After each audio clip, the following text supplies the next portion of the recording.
ધર્મના બે સ્તંભ છે, બે પિલ્લર છે. બે સ્તંભ ઉપર ધર્મ જો ઉભો હોય તો તમામે તમામ પ્રજા જરૂર સુખી થાય. પણ ધર્મ આ બે સ્તંભોથી દૂર ખસવા લાગે તો જેમ જેમ ધર્મ પિલ્લરોથી દૂર ખસતો જાય એમ એમ એનું બેલેન્સ બગડતું જાય અને અંતે પોતે નીચે ગબડી પડે. ગબડી પડેલો જે ધર્મ છે એ પોતે અધર્મ થઈ જતો હોય છે. તો આ બે પિલ્લરો યાદ રાખજો. એમાંનો સૌથી પહેલામાં પહેલો પિલ્લર છે કુદરતી વ્યવસ્થા, કુદરતી આયોજન, ઈશ્વરીય વ્યવસ્થા.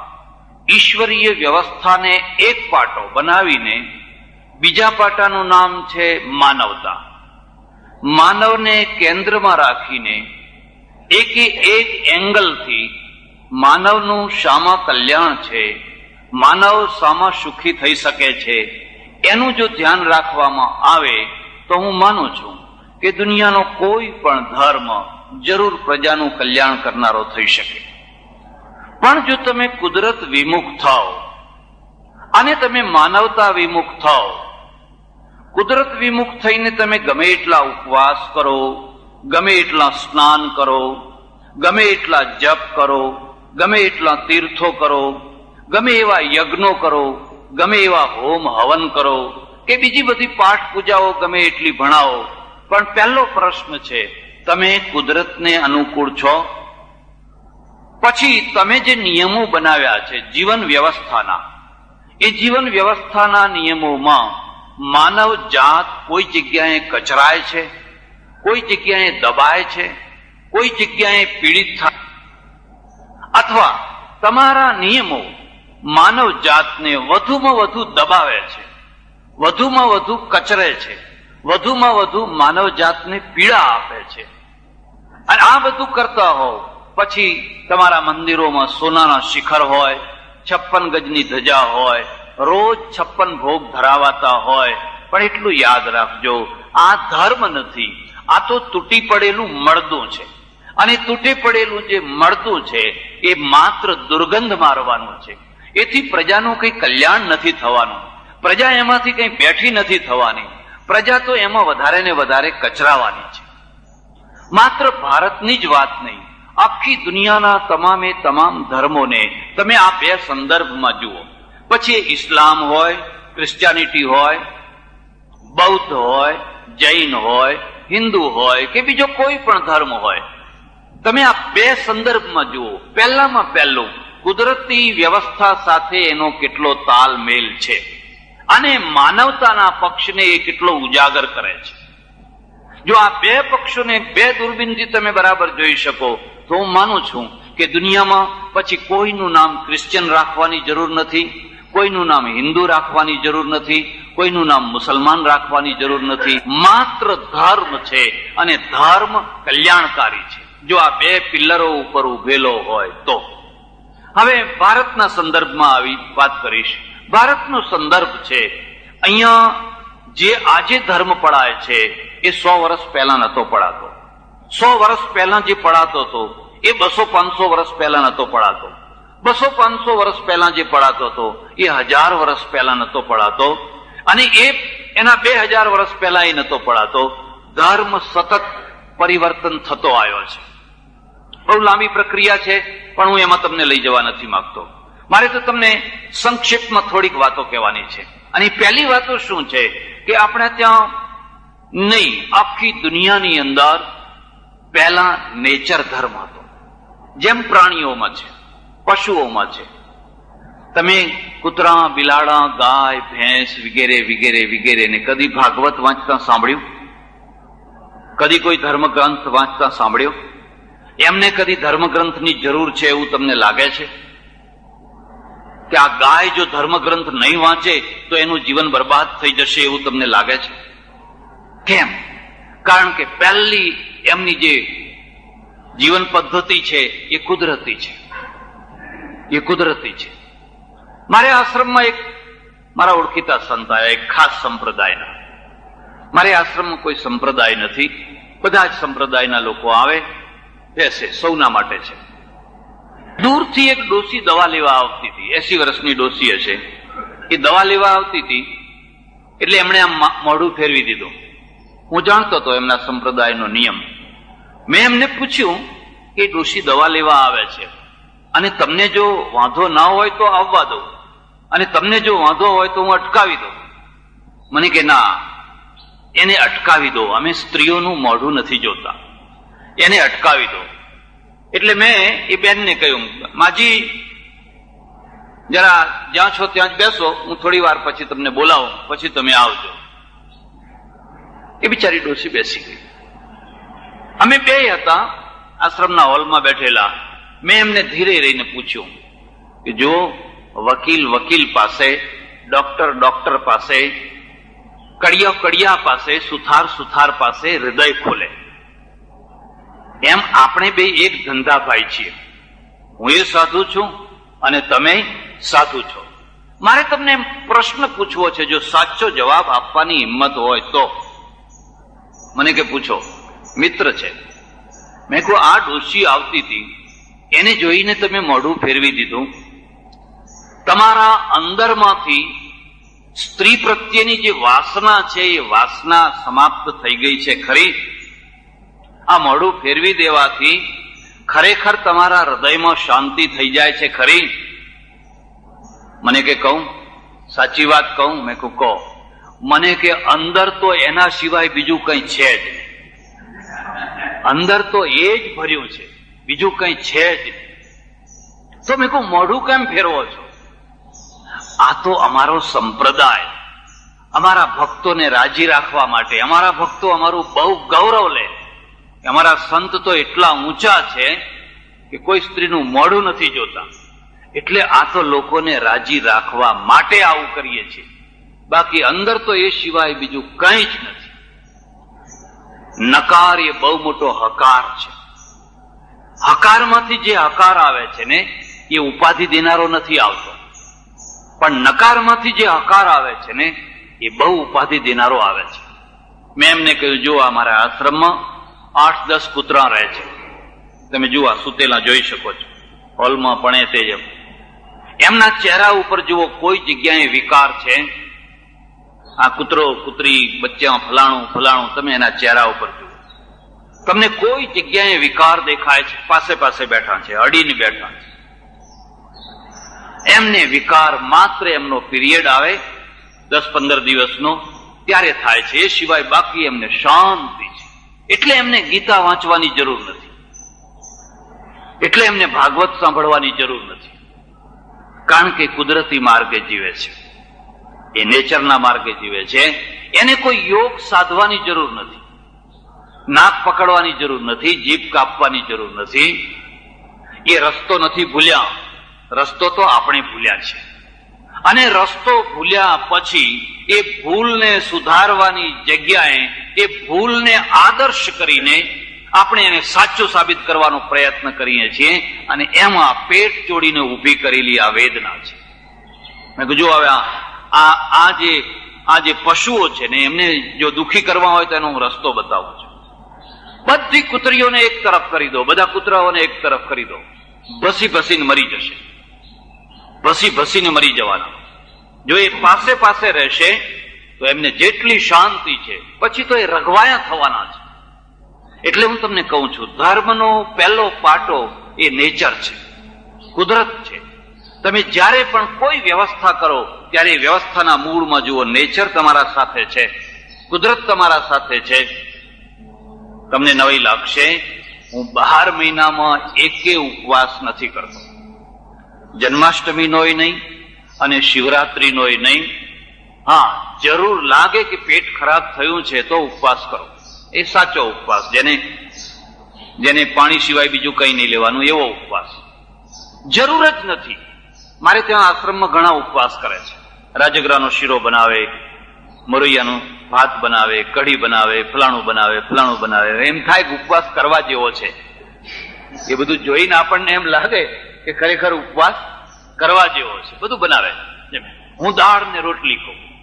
11નો દિવસ હોય કે કોઈ પણ દિવસ હોય, મારી જે દાળ ને રોટલીનો ખોરાક છે એ દાળ ને રોટલી માપસરની ખાવાની. અને એના કારણે ઈશ્વરની કૃપા સમજો કે મને આટલી ઉંમરે પણ મારા શરીરમાં થોડી શાંતિ છે. કારણ કે આ ઉપવાસ એ નેચર નથી. આપણા ત્યાં કેટલાક એવા સંપ્રદાયો છે કે ઉપવાસ ઉપર ઉપવાસ, મહિનાના 2 મહિનાના, અને પછી ખાવા ઉપર ખાવા, ખા ખા ખા. વિષયા વિનિવર્તન્તે નિરાહારસ્ય દેહિના રસવર્જમ રસોપ્યસ્ય પરમ દૃષ્ટ્વા નિવર્ત્યતે. ગીતા. અર્જુન, એક રબરનો બોલ છે, એમાંથી તું હવા કાઢી નાખ એટલે લાબરા જેવો થઈ જશે, લોચા જેવો થઈ જશે. વિષયા વિનિવર્તન્તે નિરાહારસ્ય દેહિના. એમ આહાર વિનાનો જે દેહી છે એને આહાર છોડાવી દો એટલે તમને એમ લાગશે કે આ શરીરમાં આપણામાં અત્યારે કઈ શક્તિ નથી. પણ જ્યાં આહાર પડ્યો નહીં એ ફરી પાછો હતો એનો. તમારે જોવું હોય તો જોજો, જે વજન ઉતારવા માટે જે લોકો ઉપવાસ કરતા હોય છે ને, એટલે થોડું વજન ઉતરે તો ખરું, પણ જ્યાં ખાવાનું શરૂ કર્યું નહીં હતું એનું વજન પાછું હતું એનું. આ એનો રસ્તો નથી, આ એનો ઉપાય નથી. ત્યારે એનો ઉપાય શું છે? યુક્તાહાર વિહારસ્ય યુક્ત ચેષ્ટસ્ય કર્મસુ યુક્ત સ્વપ્નાવબોધસ્ય યોગો ભવતિ દુઃખા. ભગવદ્ ગીતા મધ્યમ માર્ગી છે. ભગવાન બુદ્ધ પણ મધ્યમ માર્ગી છે. ભગવાન બુદ્ધ મધ્યમ માર્ગી હોવા છતાં ઉત્તરવર્તી સાધુઓએ એમને, તો તમે જોશો કે બુદ્ધ છે ને એકદમ છેડાએ પહોંચી ગયેલા. છેડાનો માર્ગ, જેને અંતિમવાદ કહેવાય છે. અંતિમવાદ એટલી કક્ષાએ પહોંચી ગયેલા, શરીર સુકાઈને કાંટો થઈ ગયેલું, હાડકે હાડકું દેખાતું. 45 દિવસના ઉપવાસ કરેલા. વૃક્ષ નીચે કેટલાય સાધુઓ બેઠેલા. કારણ કે આત્માનું કલ્યાણ ઉપવાસથી થાય છે. એવો એક બહુ પ્રાચીન કાળમાં એક માર્ગ હતો, દેહ દમન વાળો. પણ બુદ્ધને ગુરુ મળ્યા. કોણ ગુરુ મળ્યા ખબર છે? કોઈ સાધુ નહીં, કોઈ યોગી નહીં, ભરવાડણો હતી ને, દૂધ વેચવા ગયેલી અને વેચીને પાછી આવતી હતી. 3, 4, 5 હશે, વાતો કરતી જતી હતી રસ્તામાંથી. અને આ વડ પેલા વૃક્ષ નીચે બેઠેલા, પેલી એક ભરવાડન બીજી ભરવાડને કહે છે, આહા હા હા હા, શું કઈ મજા આવી. સરસ મજાની મહેફિલ જામેલી અને કઈ સંગીત જામેલું, અને સંગીત સાંભળવામાં એટલી મજા આવી. એટલે બીજી ભરવાડન કહે છે કે મજા તો આવી, પણ તે જોયું નહીં, બરાબર રંગત જામી હતી ને વીણાનો તાર તૂટી ગયો. તે જોયું નહીં, વીણાનો તાર તૂટી ગયો. એટલે ત્રીજી જે ભરવાડન હતી ને, એને કહ્યું તે તૂટે જ ને, બહુ જોરથી કસ્યો હોય તો તૂટે. એને જો મધ્યમ રીતે કસ્યો હોત તો એ તાર તૂટોત. બસ, બુદ્ધને ગુરુ મળ્યા. તમારી ચારે તરફ ગુરુ પડ્યા છે, જો તમારામાં ગ્રહણ શક્તિ હોય તો. અને નહીં તો સાક્ષાત પરમાત્માની પાસે જઈને આવો ને તો કોરા ને કોરા. તમારી પાસે ગ્રહણ શક્તિ કેટલી છે. બુદ્ધે નિર્ણય કર્યો, મારે આ ઉપવાસ છોડી દેવા. કારણ કે જીવન આ છેડે નથી, જીવન તો મધ્યમાં છે, મધ્યમ માર્ગમાં છે. એમણે નક્કી કર્યું કે આજ જો મને કોઈ જમાડવા માટે આવે તો મારે જમી લેવું. નગર શેઠની કન્યા સુજાતા ખીરનો કટોરો લઈને આવીને કહ્યું, ભગવાન આ ખીર જમી લો. બુદ્ધે જમી લીધું. બાકીના સાધુઓએ ઘૃણા કરી, પતિત થઈ ગયો, વ્રત ભંગ થયો. આધ્યાત્મિક ક્ષેત્ર, સામાજિક ક્ષેત્ર, આ 2 ક્ષેત્રો એવા છે કે જેનામાં નિંદા સહન કરવાની શક્તિ હોય એ જ આ ક્ષેત્રમાં કંઈ કામ કરી શકે. જેનામાં નિંદા સહન કરવાની શક્તિ ન હોય એને કદી આ ક્ષેત્રમાં પગ ના મૂકવો. જો માળા જ પહેરવી હોય ને જો જય જયકાર કરાવવો હોય તો આ ક્ષેત્રમાં કદી તમે કામ નહીં કરી શકો. પતિત થઈ ગયો. ખીર જોઈને મન બગડ્યું. લોકો એવા નથી કે આજને આજ તમારી આરતી ઉતારતા થઈ જાય, આજને આજ તમને માળાઓ પહેરાવતા થઈ જાય. લોકો એવા નથી. પહેલા ધૂળ ઉડાડે, તમારી કેટલી તાકાત છે એ ધૂળને સહન કરવાની. અને બુદ્ધે કહ્યું ઉપવાસમાં જીવન નથી, ખા કરવામાં જીવન નથી, જીવન તો મધ્યમાં છે. અને યુક્તાહાર વિહારસ્ય એટલે અષ્ટાંગ યોગ બના. એમને જેમ પતંજલિએ અષ્ટાંગ યોગ રચ્યો એમ બુદ્ધે અષ્ટાંગ માર્ગ બનાવ્યો. તમે 8 માર્ગને જોજો અને 8 માર્ગની અંદર સમ્યક વિચાર, સમ્યક આહાર વગેરે વગેરે સમ્યક સમ્યક સમ્યક કરતા કરતા 8 સમ્યક વૃત્તિ એટલે સમ્યક ક્રિયા વગેરે વગેરે. ત્યારે જીવન ક્યાં છે? મધ્યમાં છે. અને પ્રકૃતિ પણ ક્યાં છે? મધ્યમાં છે. અત્યંત ભોગમાં જીવન નથી, અત્યંત અભોગમાં જીવન નથી, જીવન તો મધ્યમાં છે, જે કુદરતની સાથે સાથે ચાલે છે. પણ આપણે જોઈએ છીએ કે વૈદિક પીરિયડ પછી ઉપનિષદના પીરિયડ સુધી લગભગ કુદરતની સાથે ચાલતો સમાજ છે. તમારામાં જે અધ્યયનશીલ માણસો હોય એમને હું એક ખાસ વાત કહેવા માંગુ છું, જે ઘણાને ખબર નહીં હોય. ઉપનિષદ સુધી તમને એક પણ સાધુ જોવા નહીં મળે, એક પણ સાધુ જોવા નહીં મળે. હોય તો મને બતાવજો. વેદોમાં, ઉપનિષદોમાં કોઈ સાધુની વાત હોય તો મને બતાવજો. ઋષિ છે, સાધુ નથી. શ્રમણ પીરિયડ થી સાધુ શરૂ થયા વધારે પ્રમાણમાં. ત્યારે ઋષિમાં અને સાધુમાં શું ફરક છે? એક તો પહેલા ઋષિ ને પત્ની છે, ઋષિ ને બાળકો છે. ઋષિ છે એ નદી કિનારે પોતાના શ્રમથી પોતાનું ગુરુકુળ ઉભું કરે છે, ફંડફાળો નથી કરતા, લોકો પાસે યાચના નથી કરતા. યાચના કરનારો માણસ કદી સત્યની સ્થાપના ના કરી શકે, લાંબો હાથ કરનાર. એટલા માટે હું તમને એક બીજી વાત પણ કહું છું. ઘણી વાર લોકો આવીને મને પૂછે કે મહારાજ, આ સાધુઓમાંથી કોઈ ક્રાંતિકારી સાધુઓ કેમ પેદા નથી થતા? હું એમને કહું છું, ધર્માદાનું ખાનારો માણસ કદી ક્રાંતિકારી ના થઈ શકે. કબીર ધર્માદાનું નતો ખાતો એટલે ક્રાંતિકારી થયા. નાનક ધર્માદાનું નતા ખાતા, નરસિંહ મહેતા ધર્માદાનું નતા ખાતા, રાજા રામમોહન રાય ધર્માદાનું નતા ખાતા. જેનો રોટલો પરાધીન છે, જે બનાવટી પ્રતિષ્ઠામાં જીવે છે, તમે એની પાસેથી ક્રાંતિની અપેક્ષા રાખો છો? કદી ક્રાંતિ ના કરી શકે. ગાંધીજી છે એ ધર્માદાનું નતા ખાતા. જ્યાં ધર્માદાનો રોટલો પેટમાં પડ્યો નહીં કે તમારું મગજ, તમારું મોરલ એક પ્રકારથી ડાઉન થયું, પછી તમે ખુમારી વાળું, તમારી ઈચ્છા વાળું જીવન ના જીવી શકો. લોકોને રાજી કરનારું જીવન. લોકો જેમ રાજી, આપણને માળાઓ પહેરાવે, બાપજી મહાન, બાપજી મહાન. આ કોઈ શંકરાચાર્ય બને, કોઈ ફલાણાચાર્ય બને, કોઈ સોનાના સિંહાસન ઉપર બેસે, કોઈ ચાંદીની ચાખડીઓ પહેરે, કોઈ હાથી ઉપર ફરે ખરા. એ બધું થઈ શકે, પણ એ સત્યનો શોધક ના થઈ શકે, સત્યનો એ સ્થાપક ના થઈ શકે. અંદરથી જાણતો હોય તો એ સ્થાપક ના થઈ શકે, કારણ કે એનો હાથી જેને નડે છે, એની સોનાનું ચમ્મર છે ને, એ સોનાની છડીને ચમ્મર જ એને નડે છે. એ તો કોણ કરી શકે? જેને ના પૈસાની પડી હોય, ના પ્રતિષ્ઠાની પડી હોય. અને પૈસાના ત્યાગ કરતા પ્રતિષ્ઠાનો ત્યાગ બહુ કઠિન છે. આ બે ત્યાગથી જે હોય, પછી એ મહારાષ્ટ્રના ફૂલે હોય કે નરસિંહ હોય કે કબીર હોય કે કોઈ હોય, જેના ઉપર લોકો કાદવ ઉછાળતા હોય, પણ છતાંય જે ડગતો ના હોય એ માણસ આ ક્ષેત્રમાં કામ કરી શકે. બાકી ચીલા ચાલુ તો બધા જેમ કરવું હોય એમ બધા કરી શકે. મારા ઓળખીતા એક સાધુ છે, એમની ભાગવત સપ્તાહ કરે છે. એમની સપ્તાહના ઉદઘાટનમાં મને લઈ ગયા એટલે બધા ઘણો વિશાળ મંડપ ને ખૂબ ભવ્ય જાહો જલાલી. અમે બેઠા. મને કે પ્રવચન શરૂ કરો. મેં કે હું શરૂ તો કરું, પણ આ પહેલી લાઈનમાં જે ગાદલા ઉપર ટેકો દઈને બેઠેલા છે, એમાં એક વૃદ્ધ માણસ છે, એ તો સૂઈ ગયા છે આમ પગ લાંબા કરીને. તમે જોજો, આપણે તો સપ્તાહોમાં ક્લાસ પાડ્યા છે, મંદિરોમાં ક્લાસ પાડ્યા છે.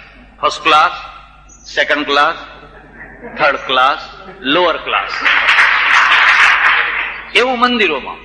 એમાંય પાછા ઠેઠ ભગવાનના પગ સુધી જનારા, કઠેડાની આ બાજુ સુધી જનારા, કઠેડાની આ બાજુ સુધી જનારા, અને કઠેડા મંદિરથી દૂર રહેનારા.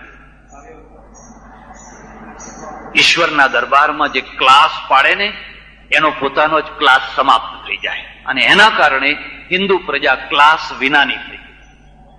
હવે ક્લાસ પાડેલા, સુતેલા, આમ લાંબા થઈને, ધોતિયું પણ પાછું કેવું કે થોડું ખસી ગયેલું, પેલું આમ પાટલી વાળું ધોતિયું ખરું, એટલે કઈ મારું ધ્યાન ત્યાં. મેં કહ્યું એમને જગાડો, બેસાડો, એ સપ્તાહ સાંભળવા આવ્યા છે, આગળ જ સુતા. મને કે બોલશો નહીં, એમને ઊંઘવા દો.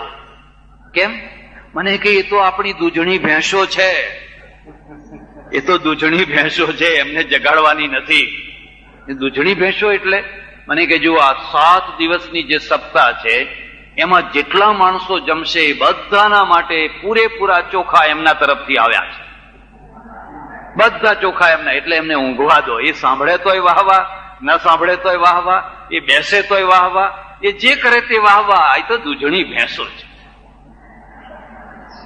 મેં આડું જોઈને પ્રવચન કર્યું, પણ મેં નક્કી કર્યું કે આ માણસ 200 સપ્તાહો કરશે, લખશે કે 208મી, 205મી, 210મી એવું લખશે.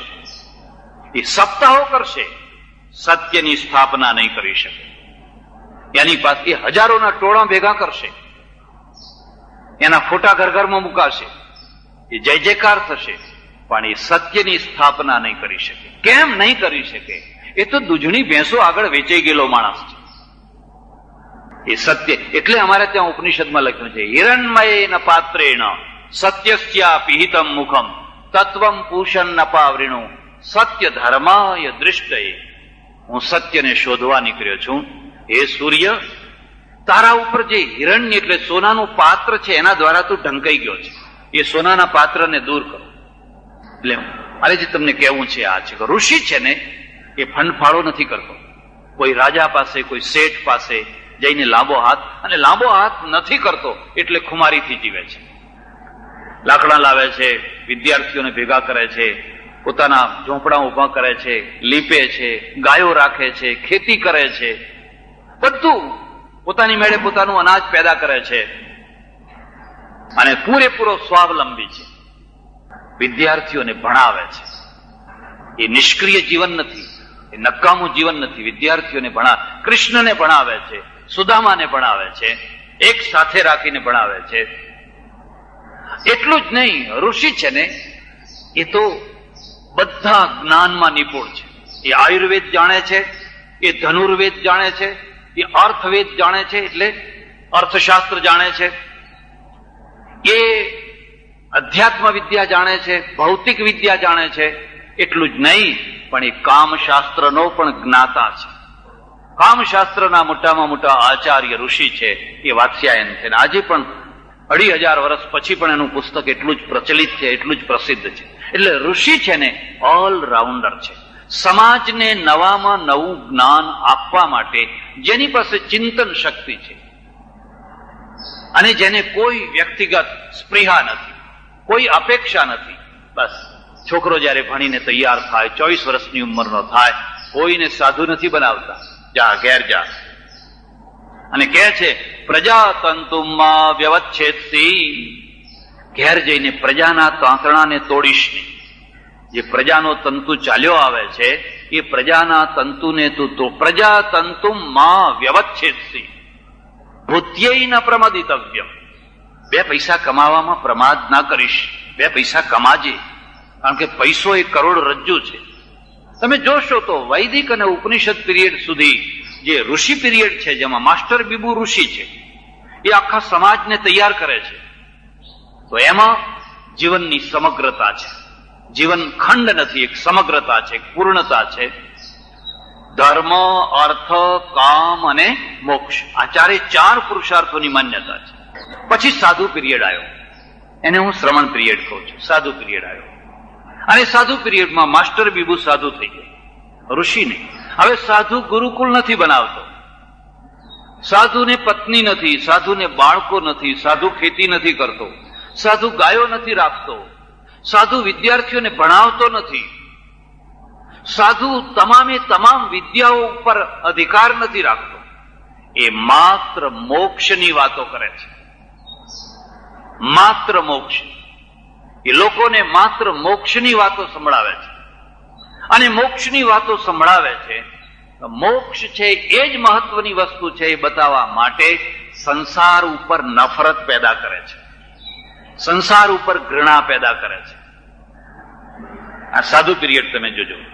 પહેલા તમારા શરીર ઉપર ઘૃણા કરે છે. અરે આ તો ગંદકી ભરેલું શરીર છે, મળમૂત્ર ભર્યું છે, વિષ્ટા ભરી છે, નાકમાં લીટ આવે છે, મોઢામાં થૂક આવે છે, ચારે તરફ પાંચ પરુ અને નશ્વર શરીર, એમાં વૃદ્ધાવસ્થા આવી જાય, કળચલીઓ પડી જાય, રોગથી શરીર ભરાઈ જાય. આ શરીરમાં કંઈ પ્રેમ કરવા જેવું નથી. એટલે પહેલી ઘૃણા શરીર. વૈદિક પીરિયડમાં તમે જોશો, શરીર માધ્યમ ખલુ ધર્મ સાધન. આ શરીર તો ધર્મનું સાધન છે અને દેવોને પણ દુર્લભ એવું આ શરીર. મને અમારે ઓળખીતા સાધુએ કહ્યું મને કે મહારાજ, શું આખો દિવસ નાકમાંથી લીંટ નીકળ્યા કરે, આંખમાંથી પિયા નીકળ્યા કરે, કાનમાંથી મેલ નીકળ્યા કરે, મોઢામાંથી કફ નીકળ્યા કરે, આથી કોઈ શરીર તો હું તો આત્મા છું. મેં કહ્યું નાકમાંથી લીંટ ના નીકળે તો શું નાકમાંથી ડીઝલ કાઢવું જ તમારે? કે તમે આમ કરો ને ડીઝલ લીટર નીકળી જાય? અને જો તમારા નાકમાંથી ડીઝલ નીકળવા માંડે તો આ લોકો તમને જંપીને બેસવા દે ખરા?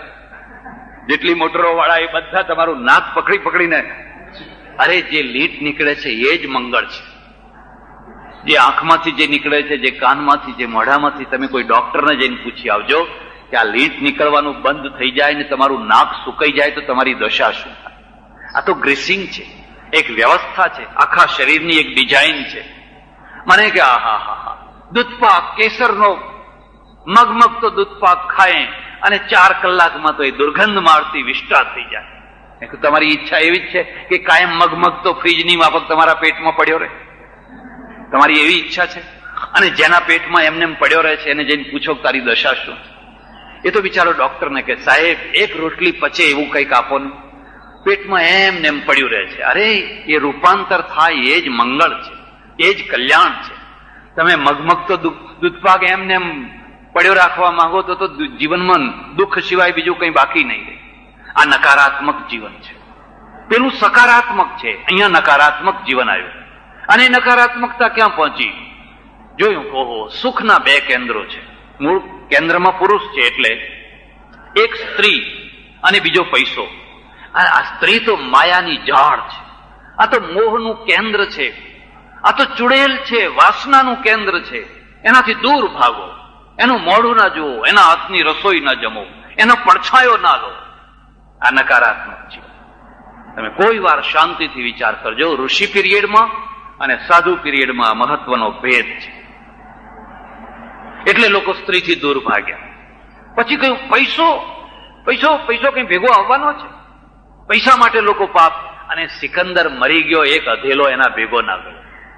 ખાલી હાથ ગયો તો એક અધેલો એના ભેગો નતો ગયો. શા માટે? આ પૈસાની પાછળ પડ્યા છે. એટલે લોકોને બીજા પૈસા તરફથી છોડાવી દીધા, સુખો તરફથી છોડાવી દીધા. આ 2 પ્રક્રિયાનું પરિણામ એ આવ્યું કે લોકો સુખદ્રોહી થયા, લોકો કુદરત દ્રોહી થયા. અને સુખદ્રોહી પ્રજા કદી વૈજ્ઞાનિક ના થઈ શકે. નોટ કરજો, કારણ કે વિજ્ઞાનનો એપ્રોચ સુખ છે. આ ઘડિયાળ કેમ શોધાયું, આ માઇક કેમ શોધાયું? કે આપણને વધારે સગવડ જોઈતી હતી એટલા માટે. આપણે કેમ ના શોધ્યું? કારણ કે આપણે તો 40 વર્ષથી એમ્બેસેડરનો એનો એ મોડલ ચાલે છે. ચાલો એ રૂપાળું, શું વાંધો છે? આજે પણ સોનીઓ એ જ પેલી ફૂંકણી લઈને ફૂંકતા હોય છે. આપણો એપ્રોચ શું છે? વૈજ્ઞાનિક એપ્રોચ નથી. આ હોંગકોંગનું ઘડિયાળ છે, $4 કિંમત, સાવ સસ્તું છે. આમાં એટલું બધું ભર્યું છે, બધી વસ્તુ. આપણે કેમ નથી શોધી શકતા? પેલા કેમ શોધે છે? અને એટલે શોધે છે, આખી દુનિયા ઉપર એ ફરી વળે છે, આખી દુનિયા ઉપર. કારણ કે આના વિના ચાલવાનું નથી. લોકો વધારે પૈસા આપીને પણ આ ખરીદવાના છે. સુખદ્રોહી પ્રજા કદી વૈજ્ઞાનિક એપ્રોચ વાળી ના થઈ શકે. અને વૈજ્ઞાનિક એપ્રોચ વિનાની જે પ્રજા હોય એ કદી સુપર પ્રજા ના થઈ શકે, એ લોઅર પ્રજા જ રહે. આ સાધુ પીરિયડમાં 2 કામ થયા. અકુદરતી જીવન વધારે થયું અને બીજી તરફ છે એ માનવતાનો દ્રોહ. આ બે કામો થયા. હું તમને વધારે આગળ નથી લઈ જવા માંગતો, મારે મૂળ વાત થોડી કહેવાની છે. પણ તમે આ પાયાને સમજશો તો ખ્યાલ આવશે કે આપણે પાયામાં ક્યાં ભૂલ કરેલી છે. એ ભૂલનું પરિણામ એ આવ્યું. અને લોકો કે હો, મહારાજ તો ચંપલ નથી પહેરતા એટલે લોકો પૂજવા લાગે. મહારાજ તો ગળ્યું નથી ખાતા, મહારાજ તો મીઠું નથી ખાતા. ગાંધીજીને પણ આ કરવું પડેલું.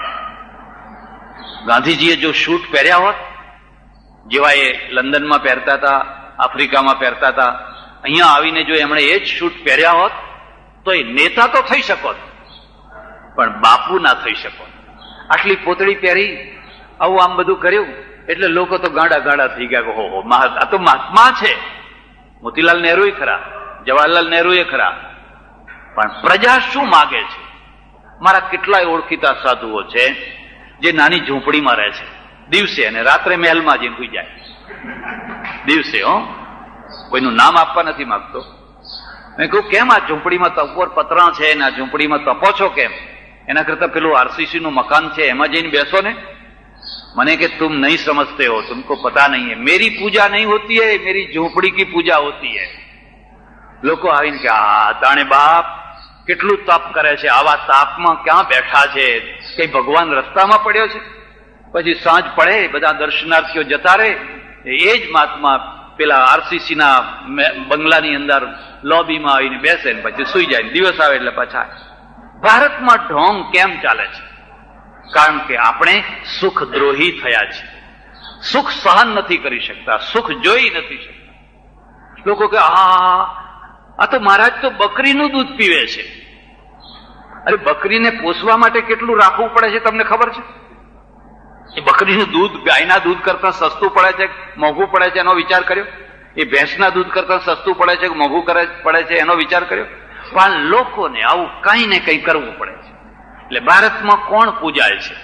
કાં તો તમે કોઈના હાથની રસોઈ ના જમો, કોઈના હાથની નહીં, નીકળી જાઓ બહાર બધા. એક સાધુ તો મેં એવા જોયેલા કે ચોકામાં બેઠા બેઠા જયારે રસોઈ કરે ત્યારે ડાબો હાથ આમ બહાર રાખે.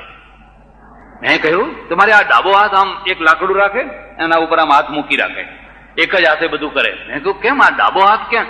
वो अपवित्र है इसलिए उसको चौके में नहीं आने देते. આ ડાબો હાથ અપવિત્ર છે એટલે એને ચોકામાં નથી આવવા દેતા. એક આ છેડો છે. લોકો કે મહારાજ બહુ પવિત્ર હો, કોઈના હાથનું પાણી નથી પીતા, કોઈના હાથની રસોઈ નથી જમતા. એક આ છેડો છે.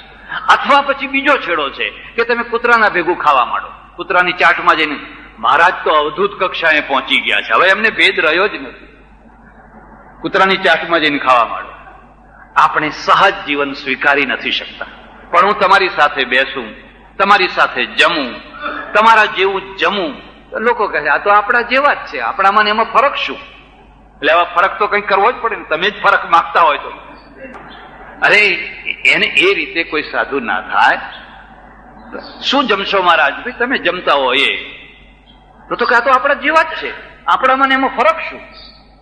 ભારતમાં આ રીતે ઢોંગ પ્રસર્યો છે. ઋષિ પીરિયડમાં તમે જોશો સરળતા છે, સાદગી છે, ચિંતન છે, રાષ્ટ્ર છે, સમાજ છે, માનવતા છે, ઉપયોગિતા છે, આ બધું છે. પણ સાધુ પીરિયડમાં આવતા આવતા આ બધું બદલાઈ ગયું છે. અને આ બધું બદલાઈ ગયું એનું પરિણામ એ આવ્યું, તમારું માઇન્ડ મારી નાખવામાં આવ્યું. ભેગું કઈ નહીં આવે, ભેગું કઈ નહીં આવે. સિકંદરના ભેગું કઈ ના આવ્યું. હું ઘણી વાર લોકોને કહું ભેગું ના આવે એ જ બરાબર છે. જો ભેગું આવવા માંડે તો થોડોક વિચાર કરો. માનો કે માણસ મરે, એમાં એને જે કંઈ ગમતી વસ્તુ હોય એ ભેગી લઈ જવાની છૂટ ભગવાન આપી દે તો પરિણામ શું આવે? પહેલામાં પહેલું માનો કે એની પત્ની જ ગમતી હોય, પત્ની જ લઈ જવી હોય, પત્ની તૈયાર થાય ખરી? હેડ કે મારા ભેગી એટલે મરવા તૈયાર થાય ખરી? એને છોકરો ગમતો હોય તો છોકરાને લઈ જવા દે ખરા કોઈ? અરે બીજી બધી વાત જવા દો.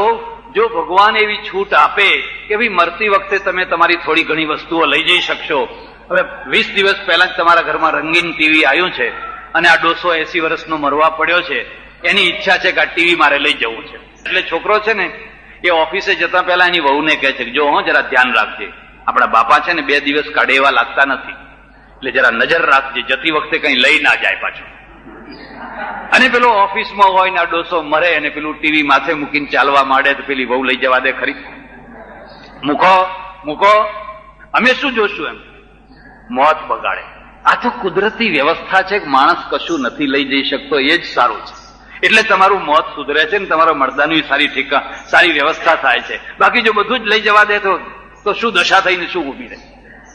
પણ લોકોને સતત આ પંચિંગ કર્યા કર્યું. એનું પરિણામ એ આવ્યું કે તમારે ત્યાં આટલો મોટો સમુદ્ર પણ કોઈ કોલંબસ ના પાક્યો, આટલો મોટો સમુદ્ર પણ કોઈ વાસ્કો ડી ગામા ના પેદા થયો. તમને ખબર નથી કે આંદામાન ને નિકોબારના ટાપુઓ અહીંયા છે, લક્ષદ્વીપના ટાપુઓ અહીંયા છે, ઓસ્ટ્રેલિયા ખાલી પડ્યો છે, ખબર જ નથી. મહત્વાકાંક્ષા જ નહીં, શું કરવું છે, રાજ ભોગવીને શું કરવાના? મોક્ષ, આત્માનું કલ્યાણ અને મોક્ષ. આ દરિયામાં પાર જવાતું હશે? તમે તમારો ઇતિહાસ જોજો. જેને આટલો મોટો વિશાળ સમુદ્ર મળ્યો, એ વિશાળ સમુદ્ર વાળા માણસોના કોલંબસ પેદા કરી શક્યા, ના વાસ્કો ડી ગામા પેદા કરી શક્યા. સમુદ્રનો કોઈ ઇતિહાસ જ નહીં. એવું જ ધરતી. ઘણી વાર લોકોને કહું છું, ખૈબર અને બોલનના રસ્તે ધાડે ધાડા આવ્યા, લૂંટફાટ કરીને હાહાકાર મચાવ્યો, અત્યાચાર કરે. હમણાં મારું એક પુસ્તક છપાય, 3000 વર્ષના યુદ્ધોનો ઇતિહાસ મેં લખ્યો છે. 3000 વર્ષ તમે વાંચો તો તમારા રોમ ઉભા થઈ જાય. ખૈબર અને બોલનના દ્વારા કેટલાય લોકો આવ્યા ને લૂંટી લૂંટીને ચાલ્યા. પણ ખૈબર અને બોલનના દ્વારા અહીંથી બહાર કેટલા ગયા? અહીંથી કેટલા સેનાપતિઓ બહાર ગયા? અને ના ગયા તો કેમ ના ગયા? એક જ કારણ, મહત્વાકાંક્ષા જ મારી નાખી.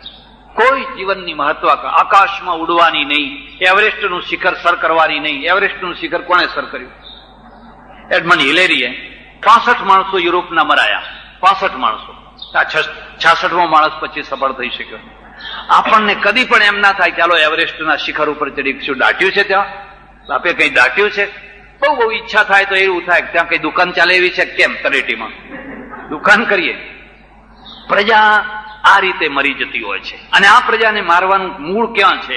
સાધુ પીરિયડમાં છે. જીવન નકારાત્મક બનાવ્યું, જીવનને ઈચ્છા શક્તિ વિના બનાવ્યું, અને ઈચ્છા શક્તિ વિનાનું જીવન છે એ કદી કઈ સાહસ વગેરે કરી શકે નહીં. તો મૂળ વાત ઉપર હું આવું. હા, એક થોડું આગળની વાત તમને થોડી કહી દઉં.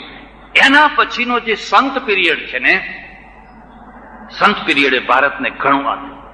ઋષિ પીરિયડ અને સંત પીરિયડ, આ બંનેમાં કંઈક મળતું છે ને કંઈક ન મળતું પણ છે. સંત એટલે કબીર, નાનક, નરસિંહ, તુકારામ, નામદેવ, રોહિદાસ. આ સંત છે. એ સાધુ નથી, એ સાધુ નથી. નરસિંહ સાધુ નથી, કબીર સાધુ નથી. કબીર તો સંત છે. એમને દરેકને પત્નીઓ છે, બાળકો છે, પોતાનો ધંધો છે, અને સ્વયંભૂ છે. એમણે દીક્ષા નથી લીધી, એમણે વસ્ત્રો નથી બદલ્યા, એમણે નામ નથી બદલ્યા. બાપ દાદાનો જે ધંધો હોય, કોઈ વસ્ત્ર વણવાનો હોય તો વસ્ત્ર વણે, કે જે કોઈ ધંધો હોય એ કરે. અને ધંધો કરતા કરતા કરતા કરતા પેરેલર એક બીજી સાઈડે પોતાની ગુજરાતી, મરાઠી, હિન્દી જે ભાષા છે એ ભાષામાં અમર રચનાઓ રચી. અમર રચનાઓ. એક વાત તમે જોશો, બધી જ્ઞાતિમાં સંતો થયા. ચોખા મેળા પંગી છે, ખબર છે? ચોખા મેળા મહારાષ્ટ્રમાં થયા. સૌથી જેને આપણે છેલ્લી કાસ્ટ કહીએ એમાં. તો બધી દરજીમાં, સોનીમાં, સુથારમાં, બધી જ્ઞાતિઓમાં થયા. એમાં કશો ભેદ નથી. આચાર્યો માત્ર બ્રાહ્મણો જ થયા. બંનેનો ફરક સમજજો. કારણ કે આચાર્યો થવાય છે, સંત તો સ્વયંભૂ છે. એક જ્ઞાતિમાં થયા. એમનું જે સાહિત્ય છે એમાં એક તો સમાનતા, એમાં વર્ણભેદ નથી, ઊંચ નીચનો ભેદ નથી. આવો રામસાગર ખોળામાં લઈ, મંજીરા લઈ ભગવાનનું ભજન કરવા બેસો, કોઈ નાતનો ભેદ નહીં, કોઈ જાતનો ભેદ નહીં. અને એક પરમેશ્વર, અલખની આરાધના, કોઈ બહુદેવવાદ નહીં, હોમ હવન નહીં, કર્મકાંડ નહીં. આ તમે સંતોના પીરિયડમાં તમે જોશો. ઠેઠ કબીર, નાનકથી માંડીને આજ સુધીના. પણ સંતો સફળ ન રહ્યા, કારણ કે સમાજ ઉપર એમની પકડ થોડી. નરસિંહ મહેતા 400 વર્ષ ઉપર હરિજનોના ત્યાં પ્રસાદ લેવા માટે ગયા, પણ બીજા સેંકડો માણસો પ્રસાદ લેવા જાય એવું મંડળ તૈયાર ના કરી શક્યા. પોતે વ્યક્તિગત ગયા, કારણ કે તો વ્યક્તિગત વિચારો હતા. માને છે કોઈ ભજન, કોઈ આધ્યાત્મિક વાત, કોઈ નીતિની વાત, એવા દોહરા ચોપાઈ એ બધું માને છે. આજે તમે કબીરપંથીમાં જાઓ તો એટલી જ આબડછેડ છે. કબીર પોતે આબડછેટમાં નતા માનતા, પણ કબીર પંથમાં આજે જાઓ તો એટલી જ આબડછેડ છે. રામાનંદી સાધુઓમાં જુઓ તો એટલી જ આબડછેડ છે, મૂળ પુરુષમાં નથી. રામસ્નેહી સંપ્રદાયના આદિગુરુ હરિજન છે, આદિગુરુ હરિજન છે. અને રાજસ્થાનમાં બહુ મોટો સંપ્રદાય છે. આજે તમે જુઓ તો એટલી જ આભડછેટ છે, જેના આદિગુરુ હરિજન છે, પણ ઉત્તરવર્તી પછી આવ્યા, કારણ કે આ આભડછેટનું મૂળ પ્રતિષ્ઠામાં છે. મારે આશ્રમમાં પરમ દિવસે એક ભાઈ રહેવા આવ્યા, વૃદ્ધાશ્રમમાં. પરમાર છે, રજપૂત છે, બાલગાળાના. ત્યારે મેં વિચાર કર્યો કે એક બીજા ચૌહાણ છે, એ રજપૂત છે, બહુ સારો સજ્જન માણસ છે, એમની સાથે કીધું રાખી દઉં એમ. મેં કહ્યું એ એકલો છે ને, એ રૂમમાં તમે રહેજો ભેગા. 2 દિવસ થયા પણ એ રૂમમાં રહેવા ના ગયા. પછી મેં એમને પૂછ્યું તું કેમ ભાઈ તમે પેલા રૂમમાં રહેવા નથી જતા? મને કે બાપજી એ તો ચૌહાણ છે, હરિજન છે, અને હું તો અસલ રાજપૂત જેમ કે પરમાર છું, એટલે એના રૂમમાં મને ના ફાવે એમ. મેં કહ્યું ભાઈ એક તો એ રાજપૂત છે ને કદાચ હરિજન હોય તો એ માણસ છે. હવે આની તો એટલી કક્ષા જ નથી કે આપણે તેને એ વાત સમજાવી શકીએ. ના ના મહારાજ એમ. એની દેખતા મેં એને બોલાવી અને બધી ઘરની બધી વાતો કરાવી, અને વાતો કરી અને એને ખાતરી કરાવી કે આ રાજપૂત છે. સમાજમાં જ્ઞાતિગત એક પ્રકારની પ્રતિષ્ઠા છે, અને એ પ્રતિષ્ઠા એટલી મોટી છે, એટલી મોટી છે, મારા પોતાના ઉપર પણ એની અસર છે. હું પ્રવચનો કરવા ગામડાઓમાં જતો, આજે પણ જઉં છું, મહિનો 2 મહિના પ્રવચન કરું. લોકો મને ત્યારે જાણતા નહીં, પણ સૌની એક જ ઈચ્છા હોય, મહારાજનું દૂધ શું છે, મહારાજનું દૂધ શું છે. એટલે લોકો આવીને મને પૂછે મહારાજ તમારું દૂધ શું છે? દૂધ એટલે સમજ્યા ને? એટલે હું કહું થોરિયાનું. આજવું છે આજો. ના ના ના મહારાજ એમ કે કોને હવે તમારું દૂધ શું છે? હું તો કોઈને કહેતો નહીં. પછી લોકોને ખબર પડી ગઈ કે મહારાજ તો બ્રાહ્મણ છે, આ ગામના છે, ફલાણું છે, બધી ખબર પડી ગઈ. પછી લોકો જ આવીને મને કહે મહારાજ તમે ના કહો ને, ના કહો તોય અમને ખબર. એ તો વિદ્યા તો બ્રાહ્મણોની જ હોય, બીજા પાસે તો વિદ્યા હોય, ને તમે તો દેખનતા જ બ્રાહ્મણ દેખાવ છો. મારા ઉપર ઈશ્વરની કૃપા સમજો કે મને બ્રાહ્મણના ત્યાં જન્મ આપ્યો. પણ આ બધી યોગ્યતા, બધું આનું આજ હોત, અને હું મોચી હોત તો, હું વાઘરી હોત તો, હું વાળંદ હોત તો, બસ 2 મહિના સુધી મારી કથા જામી હોય બરાબર, અને લોકોને એટલી જ ખબર પડી જાય કે આ મહારાજ તો વાળંદ છે, બસ આટલી જ ખબર પડી જાય. એ 2 મહિના સુધી જે રંગ જામ્યો હોય એ વાત થાય કે ઓહો મારું હારું ગાયજું, એમ કે મહાત્મા થઈને બેઠું છે, ખલાસ, મારી ક્રેડિટ ખતમ, ખલાસ. એટલે અમે સાધુઓ ઘણી વાર કહેતા હોય ભાઈ અમારું કુળ નહીં પૂછવાનું, કેમ કે અંદર ગડબડ નીકળે પાછી, એના કરતા બધા બ્રાહ્મણ થઈને બેસી જાય એટલે વાંધો ના આવે. આ જે આપણા ત્યાં વ્યવસ્થા થઈ છે ને, એના ઘણા મૂળ ઊંડા છે, ઘણા ઊંડા છે. અને એને જો કે આજે ઘણા કાઢી શકાયા છે, પણ છતાં હજુ એને કાઢતા ઘણો ટાઈમ લાગવાનો છે.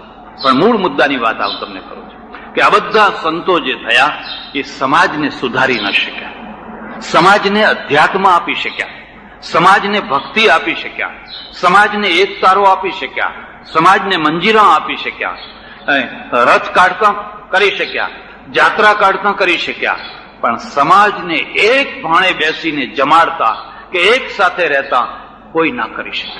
અને ના કરી શકે એનું એક મૂળ કારણ એ છે કે સમાજ ઉપર એમની પકડ નથી. સમાજથી પોતે તિરસ્કૃત હતા. કબીર તિરસ્કૃત હતા, સમાજ ગાળો દેતા હતા, નાનકને ગાળો દેતા હતા, તુકારામને ગાળો દેતા હતા. ખબર છે તુકારામના બધા અભંગોને ફેંકાવી દેવડાવેલા? ઇતિહાસ જોજો. તુકારામે જે અમારા અભંગો રચેલા એ પંઢરપુરના બ્રાહ્મણો ભેગા થઈ અને તું શુદ્ર, અને શુદ્ર થઈને તું ઉપનિષદની વાતો લખે છે, બધા અભંગોનું પોટલું જેટલું હતું એ બધું નદીમાં ફેંકાવી દીધેલું. તુકારામે કહ્યું જો હું શુદ્ર હોઉં અને જો મારાથી આ બધું રચાતું ના હોય, લખાતું ના હોય, તો હવે તમને ઠીક લાગે એ કરો. કારણ કે સ્થાપિત જ છે, કારણ કે સ્થાપિત જ છે. પણ પછી એ પોટકું પાછું આવેલું. આજે તો તમે મહારાષ્ટ્રના રેડિયો ઉપર તુકારામના અભંગ સાંભળો, ચોખા મેળાના અભંગ સાંભળો, વેદની ઋચાઓ એના આગળ પાણી, એટલી અદભુત ગાથાઓ રચાયેલી છે. એટલે બધા વિરોધી હતા. મને એવો એક સંત બતાવો જેને સમાજે સ્વીકાર કર્યો હોય, જે સમાજને સ્વીકૃત થયો હોય, એક એવો સંત બતાવો. નરસિંહ હોય કે મીરા હોય, એક કે એકને મર્યા પછી લોકો એના આધ્યાત્મિક અંશને માનતા હોય છે. ત્યારે સમાજ સ્વીકૃત કોને કરે છે? આચાર્યોને.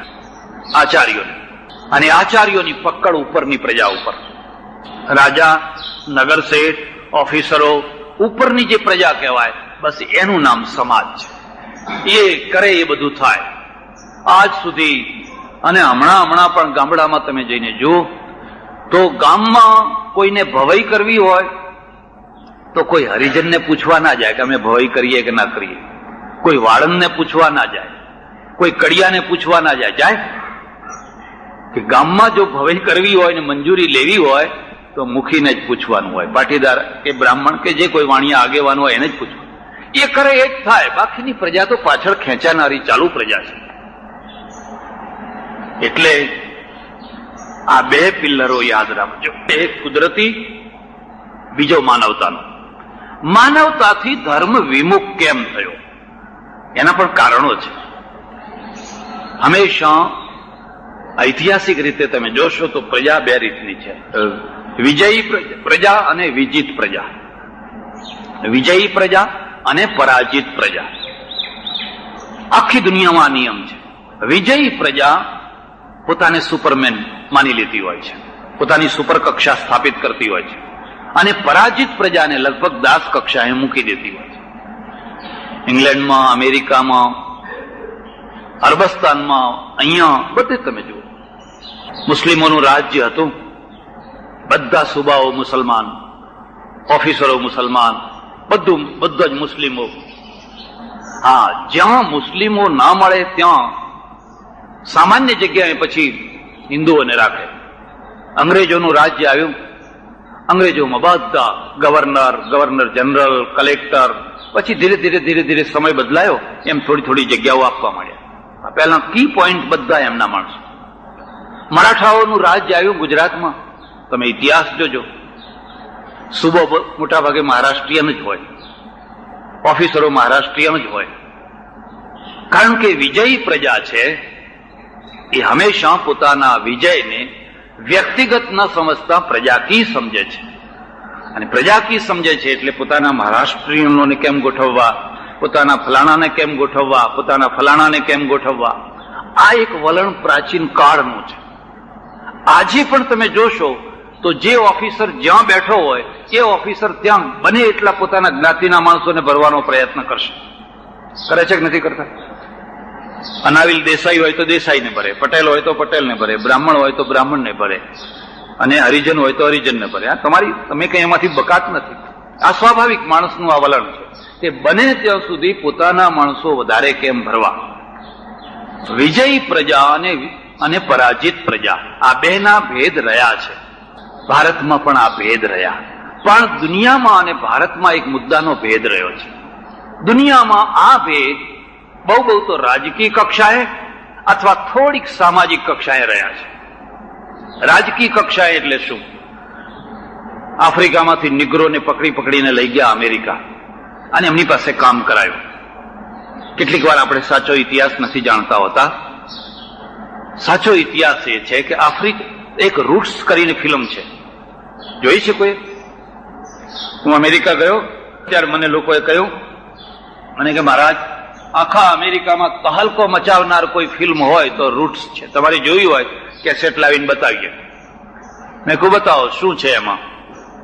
મેં જોઈ, એક નિગ્રો 7મી પેઢીના પોતાના પૂર્વજ અહીંયા કેવી રીતે આવેલા એ શોધવા નીકળ્યો.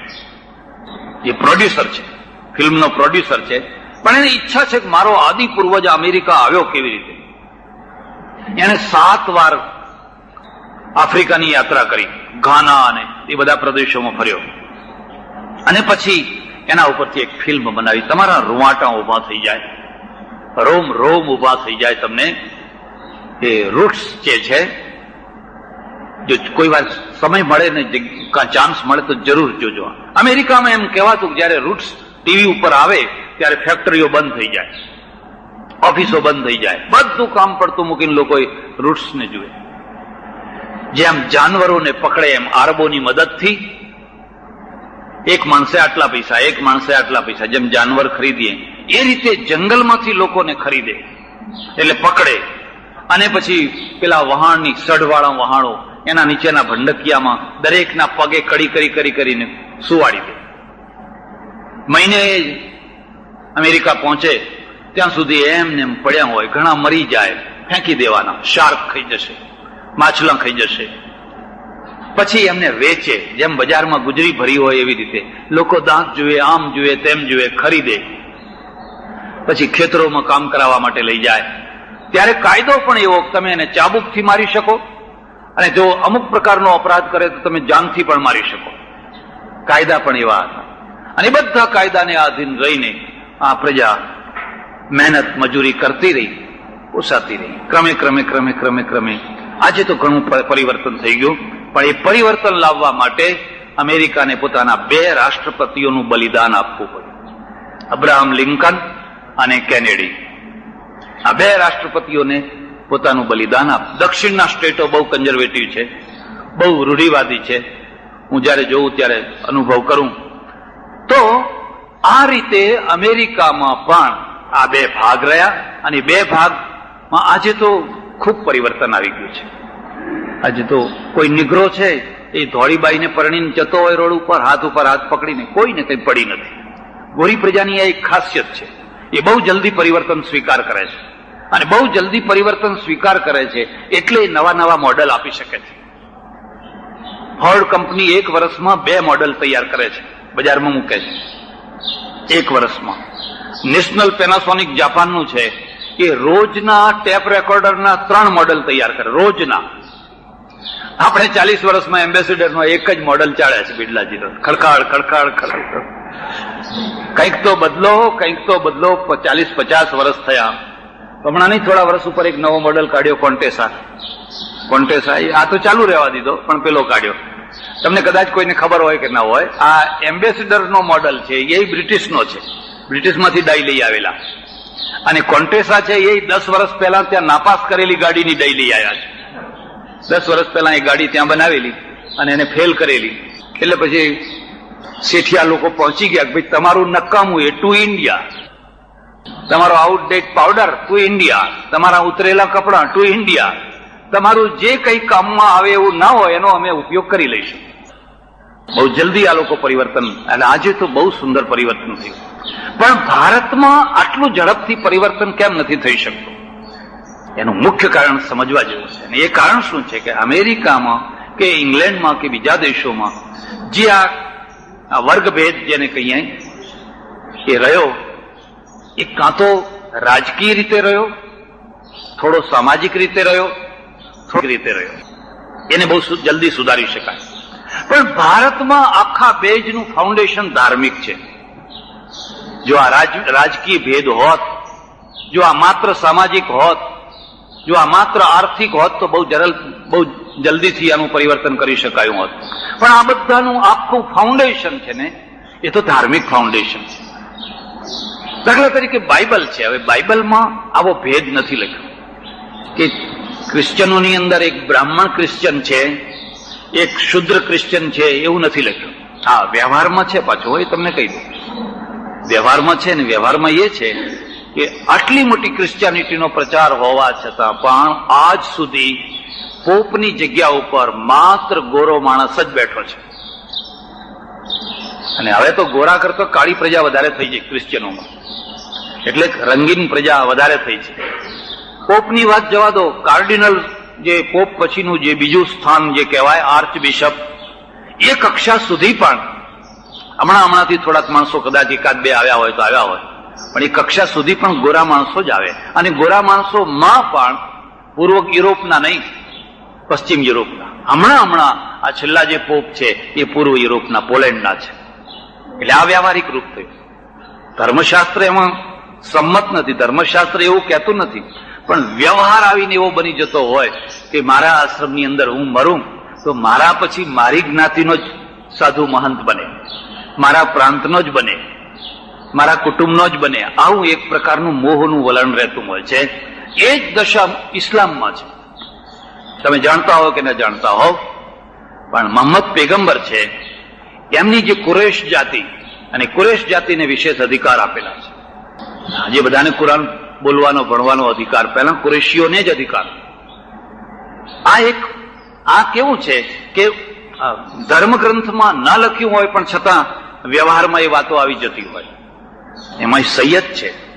મારે ત્યાં આવ્યો મુસ્લિમો બધા, હું અનાજ આપું એમને બૈરાને, ત્યારે હું કહું ભાઈ તમે શેખ ને સૈયદમાં શું ફરક છે? મને કે અમે સૈયદની દીકરી લઈએ એવી કલ્પના ના કરી શકાય. એમની દીકરી અમારાથી લેવાય જ. એ તો અમારા બ્રાહ્મણ કહેવાય, એ તો અમારા પૂજ્ય કહેવાય. અમારાથી સૈયદનો પૈસોય ના લેવાય. ધર્મગ્રંથમાં જે વાત નથી હોતી, ઘણીવાર વ્યવહારમાં એ વાતો ચાલતી હોય છે. ત્યારે અહીંયા શું થયું કે અહીંયા તો ધર્મગ્રંથ એમાંથી ભરપૂર ભરી દેવામાં આવ્યા, સજ્જડ રીતે ભરી દેવામાં આવ્યા, એટલા જોરથી ભરી દેવામાં આવ્યા. અને એના કારણો પણ હું તમને કહું કે આ દેશમાં બે ટ્રેકો ચાલતી રહી, બૌદ્ધ ધર્મી અને બ્રાહ્મણ ધર્મી.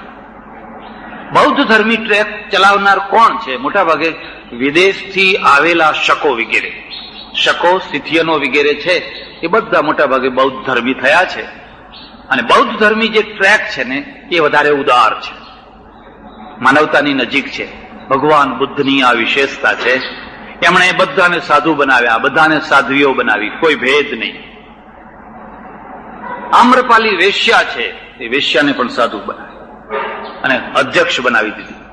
એમાં બ્રાહ્મણો છે અને શુદ્રો પણ છે. આ બુદ્ધની ઉદારતા છે. પણ બીજી ટ્રેક જે બ્રાહ્મણ ધર્મી છે એમાં કોણ છે? મોટા ભાગે હુણ લોકો છે, જે ઉત્તરવર્તી કાળમાં જે હુણોનું આક્રમણ થયું અને હુણોએ હાહાકાર મચાવી દીધો, બહુ મોટી હિંસા કરી. એ લોકો પછી અહીં વસી ગયા, અને વસી ગયેલા હતા એ બ્રાહ્મણ ધર્મી થયા. એમને યજ્ઞ હવન કરીને રૂપાંતર કરવામાં આવ્યું, અને બદલો લેવા માટે, આ બૌદ્ધ ધર્મનો ઉચ્છેદ કરવા માટે એમનો ઉપયોગ કરવામાં આવ્યો. એટલે આ બે ટ્રેકો છે. તમે ઇતિહાસનું અધ્યયન કરજો અને જોજો જે શકો સિથિયનો વગેરે વગેરે જે કનિષ્કથી માંડીને બધા રાજાઓ થયા એ મોટા ભાગે બૌદ્ધ ધર્મી છે, અને શાસ્ત્રીય રીતે અને આચારની રીતે વધારે ઉદાર છે. પણ ઉત્તરકાળમાં જયારે પૌરાણિક યુગ શરૂ થાય છે ત્યારે પૌરાણિક યુગમાં હુણોનો પ્રભાવ આવે છે. હુણો ઉપસીને ઉપર આવે છે. એ કોણ છે એ મારે અહીં તમને કહેવું નથી, પણ એ એકદમ ઉપસીને ઉપર આવે છે અને સમાજ ઉપર છવાઈ જાય છે, અને બેયનું સંગઠન થાય છે. પુરોહિતો અને આ રાજાઓ, આ બંનેનું સંગઠન થાય છે. અને બંનેનું સંગઠન થઈ એટલે મનુને લખવું પડ્યું છે કે બ્રાહ્મણ અને ક્ષત્રિયોએ હંમેશા મેળ કરીને રહેવું. જો એ મેળ કરીને રહે તો એ વૈશ્ય અને શુદ્રોના ઉપર અધિકાર કરી શકશે, નહીં તો એ શુદ્રો ઉપર ને વૈશ્યો ઉપર અધિકાર નહીં કરી શકે. એટલે આ બંને હંમેશા મેળ કરીને રહેવું. અને પછી તો જે રચાયેલા જે શાસ્ત્રો, સ્મૃતિઓ, પુરાણો વગેરેની અંદર જે વ્યવસ્થા કરવામાં આવી એ વ્યવસ્થા એટલી અમાનવીય, એટલી અત્યાચાર ભરેલી કે એકવાર મને RSS વાળા લઈ ગયેલા એમની સભામાં પ્રવચન કરવા માટે. મેં એમને કહેલું જો તમે મને લઈ જાઓ છો, પણ એક વાત યાદ રાખજો, હું કોઈ સારંગી વગાડનારો નથી. તમે એવું ઈચ્છતા હોવ કે હું તમારા વખાણ જ કર કરું તો હું તમને કડવી વાત પણ સંભળાવીશ. મને કે જે કહેવું હોય એ કહેજો. મુસ્લિમોની સભામાં ગયેલો, બધે જવું, ક્રિશ્ચિયનોની સભામાં 2-4 વાર ગયેલો, પણ પહેલી શરત કરું. અને મેં એમને સંભળાયું કે આપણે એમ કહીએ છીએ કે આ દેશની પ્રજા ઉપર ઔરંગઝેબે બહુ જુલમ કર્યા, બહુ જુલમ કર્યા. પણ હું તમને એમ કહું છું કે ઔરંગઝેબના જુલમોને એક તરાજવામાં રાખો અને મનુના દ્વારા રચાયેલા સમાજના જુલમને બીજા ત્રાજવામાં રાખો, તો 1000 ઔરંગઝેબને ભેગા કરશો તો એ મનુનું ત્રાજવું ઊંચું નથી થવાનું. એટલા જુલમો તમે કર્યા, એટલા જુલમો તમે કર્યા છે. તમારી આંખ ઉઘડે છે?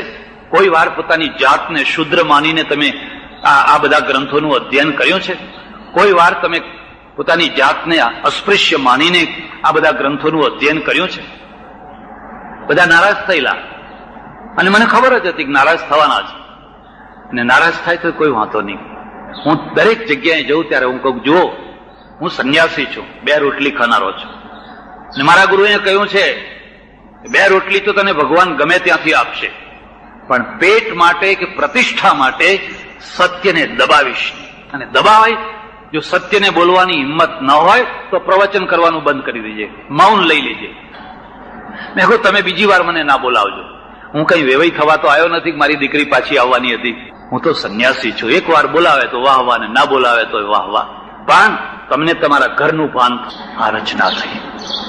મારે તમને વધારે ચર્ચા નથી કરવી, પણ ઉત્તરવર્તી પેશવાના કાળમાં એ વ્યવસ્થા વધારે સજ્જડ થઈ. પેશવાના સમયમાં બીજાની બધાની વાત તો જવા દો, પણ પૂનામાં શિવાજી મહારાજને મદદ કરનારી 3 જ્ઞાતિઓ, બ્રાહ્મણો, પ્રભુ અને માવડા, મરાઠા. શિવાજી મહારાજમાં કુશળતા હતી, ને તમને પણ હું કહું છું, તમારે પણ આ વાત સમજવાની છે. શિવાજી મહારાજનો સૌથી વધુમાં વધુ વિરોધ કર્યો હોય તો બ્રાહ્મણોએ કર્યો. ગાગા ભટ્ટને લાવવા પડેલા ઠેઠ કાશીથી. કોઈ એમને રાજા છત્રપતિની અભિષેક કરવા કોઈ તૈયાર નહીં. તો શુદ્ર છે, શિવાજી તો શુદ્ર છે, શુદ્રને કદી છત્રપતિ બનાવાય જ નહીં. ત્યારે ઠેઠ કાશીથી ગાગા ભટ્ટને લઈ આવેલા. તે છતાં પણ શિવાજીએ પોતાના મંત્રીમંડળમાં બ્રાહ્મણોને રાખેલા અને પ્રધાનમંત્રી મોરોપંતને બનાવેલા. રાજ કરવું છે એ જાણતા હતા કે આ એક શક્તિ છે, અને જો આ શક્તિનો હું સાથ નહીં લઉં તો સફળ નહીં થઈ શકું. તમારે રાજ કારોબાર કરવો હોય, અર્થ કારોબાર કરવો હોય, સમાજની કોઈ વ્યવસ્થા કરવી હોય, તમારું માઇન્ડ બ્રોડ હોવું જોઈએ. જો તમે પૂર્વગ્રહોથી પીડાશો, તમે કામ નહીં કરી શકો. મોરોપંતને પ્રધાનમંત્રી બનાવેલા, અને મોરોપંતે કેટલા વિજય કરી આપેલા. તમે તમારા શત્રુઓ જે છે એના સાથે પણ કેટલો મૈત્રી ભર્યો વ્યવહાર રાખી શકો છો. એમાંથી તો તમને તમારું ભવિષ્ય છે. ત્યારે પછી પેશવાઓના હાથમાં જયારે રાજ્ય ચાલ્યું ગયું, તો એ સમયમાં બ્રાહ્મણોએ ફરિયાદ કરેલી કે આ પ્રભુ લોકો છે ને, એ અમારા જેવું ધોતિયું પહેરે છે, એટલે અમારા જેવું ધોતિયું ના પહેરે એવો તમે હુકમ કરો. આપણે ત્યાં બે પ્રકારના ધોતિયા પહેરાય છે, એક કાછડા વાળું અને એક પાટલી વાળું. ખરું ને? જે ઉપરની કોમો છે એ બધી પાટલી વાળું ધોતિયું પહેરે, ને નીચેની કોમો છે એ બધું કાછડા વાળું પહેરે. હું કાછડા વાળું પસંદ કરું, કેમ કે 2 પગ ઢંકાય તો ખરા. હવે પેલું પાટલી વાળું હોય તો એક હાથમાં પાટલી પકડી હોય, ને અમારે ત્યાં એક સજ્જન આવે છે એ પાટલીને આમ કરીને આમ જ હાથમાં આમ કરતા આવતા હોય છે. એમને ખબર નથી કે પાટલી આમ કરે ત્યારે એમનું કયું રૂપ દેખાય છે. અને લીટ કાઢીને જયારે પાટલીને ઠેઠ નાક પાસે લઈ જઈને નાક લૂખવાનો પ્રયત્ન કરે ત્યારે તો ફોટો પાડ્યો હોય તો દેખાય કે આ કયું રૂપ છે. એ પેલું કાછડા વાળું સારું, કારણ કે 2 પગ ઢંકાય, દોડવામાં, કામ કરવામાં. અને પેલો આખો હાથ જ, હું તો જો કે એ વાત સીધા હું કરું છું કે ભલું થજો અંગ્રેજ, ભલું થજો. કેમ ભલું થજો? આખી દુનિયામાં આજે પાટલુન, તો જાપાનમાં પાટલુન, ચાઇનામાં પાટલુન, કોરિયામાં પાટલુન, હોંગકોંગમાં પાટલુન, ભારતમાં પાટલુન. આખી એક વિશ્વ સંસ્કૃતિનું નિર્માણ થઈ રહ્યું છે. એક મદ્રાસીને જઈને કોક ધોતિયું પહેર, એ નહીં પહેરે, લુંગી પહેરશે. એક યુપીનો બ્રાહ્મણ ભાઈઓ છે, એને તમે કહો કે તું મદ્રાસી લુંગી પહેર, તો એ નહીં પહેરે. પણ મદ્રાસીને પાટલુન પહેરવાનું કોઈ પહેરશે, અને યુપીના પેલાને પાટલુન કરવાનું કોઈ પહેરશે. પાટલુનમાં કોઈને એલર્જી નથી. હિન્દીની એલર્જી છે, મદ્રાસી વાળાને કહો કે હિન્દીની એલર્જી છે, પણ અંગ્રેજીની એલર્જી નથી. બધા સહીઓ અંગ્રેજીમાં જ કરવાનું. આખી દુનિયામાં એક વિશ્વ સંસ્કૃતિ જેને કહેવાય, એ વિશ્વ સંસ્કૃતિનું એક નિર્માણ થઈ રહ્યું છે, વગર પ્રચારે થઈ રહ્યું છે. અને વગર પ્રચારે થઈ રહ્યું છે એનું મૂળ કારણ છે વૈજ્ઞાનિક એપ્રોચ. પાટલુનમાં 2 પગ સરખા ઢંકાય, ગજવા હોય, આગળ હોય, પાછળ હોય, ઉપયોગી થાય, આમ બધું બાંધ્યું હોય બરાબર. અને ધોતિયામાં શું કે 1 પગ ઢંકાય, એક ઉગાડો હોય, શિયાળામાં ઠંડી લાગે, હાથમાં પકડી રાખવું પડે, દોડવું હોય તો ઉપાધિ, આંટી આવે તો ઉપાધિ, વળી પાછું ડબલ કપડું. હવે તમે કરોડ પ્રયત્ન કરશો તો એ નથી રહેવાનું છે. તમારા છોકરા એને પહેરવાના છે. કરોડ પ્રયત્ન કરો તો, કારણ કે વૈજ્ઞાનિક નથી. આ પાટલુનને માટે કોઈ અંગ્રેજો ફરીને પ્રચાર કરવા ના નીકળ્યા, પાટલુન પહેરો. પણ એ પાટલુનની અંદર વૈજ્ઞાનિકતા છે. એવો બુશર્ટ, એમને વાળ કપાવાનું કાઢ્યું, તમારે ત્યાં બેજ બનાવી દીધો, રસોડામાં નહીં, પ્લેટફોર્મ બનાવી દીધું. કોઈ પ્રચાર કરવા આવ્યો? કારણ કે ઉભા રસોઈ કરવાની સગવડ છે. હવે તમે બેઠા કરો, પેલી બેન આમ ડબ્બા લેવા આમ તેમ થાય, સાડી તરત જ સગડીને અડી જાય, બળી જાય. પેલું સેફટી થઈ ગયું. જીવનમાં જે કંઈ વૈજ્ઞાનિક એપ્રોચ વાળું હશે, વસ્ત્ર, ભાષા વગેરે એ બધું ટકવાનું છે. અને જ્યાં વૈજ્ઞાનિક એપ્રોચથી વિમુખ થયા, જબરજસ્તી તમે ટકાવવા માંગશો તો એ લાંબો ટાઈમ નથી ટકવાનો. એટલે આપણે ત્યાં જે પૌરાણિક કાળની અંદર જે સમાજ વ્યવસ્થા થઈ, એ સમાજ વ્યવસ્થા એવી રીતે સજ્જડ થઈ કે વિજયી પ્રજા છે એ વસ્ત્રોમાં જુદી દેખાવી જોઈએ, ભાષામાં જુદી દેખાવી જોઈએ. ગામડામાં જાઓ એટલે ભાષા ઉપરથી ખબર પડી આવે કે આ કઈ કોમનો માણસ છે. કોમવાર ભાષા જુદી. વાઘરી બોલે એટલે જરા જુદા લેખાથી જ બોલે કે ના બોલે? વણકર ભાઈઓ બોલે એટલે એમનો લેખો થોડોક જુદો જ હોય. રબારી બોલે દેહઈ એટલે કાનમાં આંગળી નાખીને એ જરા જુદી રીતે જ બોલતો હોય. હે વાણીઓ બોલે એટલે તોતરું જ બોલતો હોય. એને બોલવાની પદ્ધતિ જુદી જ હોય. અને આ જે જુદાપણું છે ને એને આપણે સાચવી રાખ્યું. કારણ કે ભાગાકારમાં જ આપણે સમાજના દર્શન કર્યા. એમ નહીં કે આખી ગુજરાત, અરે એક જ ગામમાં રહેનારી પ્રજા એક ભાષા બોલો ને, પણ હરિજનની ભાષા જુદી બોલવાની, ઉચ્ચારણ જુદું, વાઘરીનું ઉચ્ચારણ જુદું, રબારીનું ઉચ્ચારણ જુદું, બ્રાહ્મણનું જુદું. એ શ બોલશે, સારી રીતે ઉચ્ચારણ કરીને બોલશે. વાણિયાનું જુદું છે, બીજા લોકોનું ખેડૂતોનું જુદું છે. પછી પોશાક જુદા છે. પોશાક ઉપરથી જ તમને ખબર પડી આવે કે આ કઈ કોમનો માણસ હશે. ભરવાડને આપણે પૂછવું પડે કે તમે ભરવાડ છો? એનો પોશાક જ એવો છે. વસ્ત્રો જેવી રીતે કરી દીધા. એટલું જ નહીં, એમના ગીતો, એમના રિવાજો, લગ્નના, મરણના બધા જુદા જુદા. આજે જો એકતા થઈ હોય તો આજે ભરવાડનો દીકરો પાટલુન પહેરે, બ્રાહ્મણનો દીકરો પાટલુન પહેરે. ભરવાડનો દીકરો શર્ટ પહેરે અને વાળ કપાવે. હવે તમને ખબર ના પડે કે આ ભરવાડ છે કે આ બ્રાહ્મણ છે. ખબર પડે છે? તો આ એકતા કોણે કરી? ધર્મે કરી? સમાજે કરી? અરે આ વિશ્વવ્યાપી સંસ્કૃતિએ કરી આ એકતા. કે આપણે મારી જોડે આ ભાઈ બેઠા છે કે આ ભાઈ બેઠા છે એટલે હવે મારે પૂછવું પડે કે તમે કઈ નાતના. પહેલા તો એના વસ્ત્રો જ કઈ આપે. અને આ બધું એટલા માટે કરવામાં આવ્યું કે વિજયી પ્રજા છે એ પોતાને સુપર તરીકે જુદીને જુદી ગણી શકે, જુદીને જુદી રહી શકે અને પોતાની વિશેષતા છે એ સ્થાપિત કરી શકે. જ્યારે પરાજિત પ્રજા છે એ હંમેશા પોતાની જાતને જુદી જુદી કરી શકે. હવે આ જે વ્યવસ્થાએ નુકસાનમાં નુકસાન શું કર્યું? જો કે હું તમારા આગળ બહુ ચર્ચા નહીં કરું. મારું પુસ્તક છે વર્ણ વ્યવસ્થા ઉપરનું, તમે વાંચશો એટલે ખ્યાલ આવશે. પણ હું તમને 2-4 વાતો કહેવા માંગુ છું.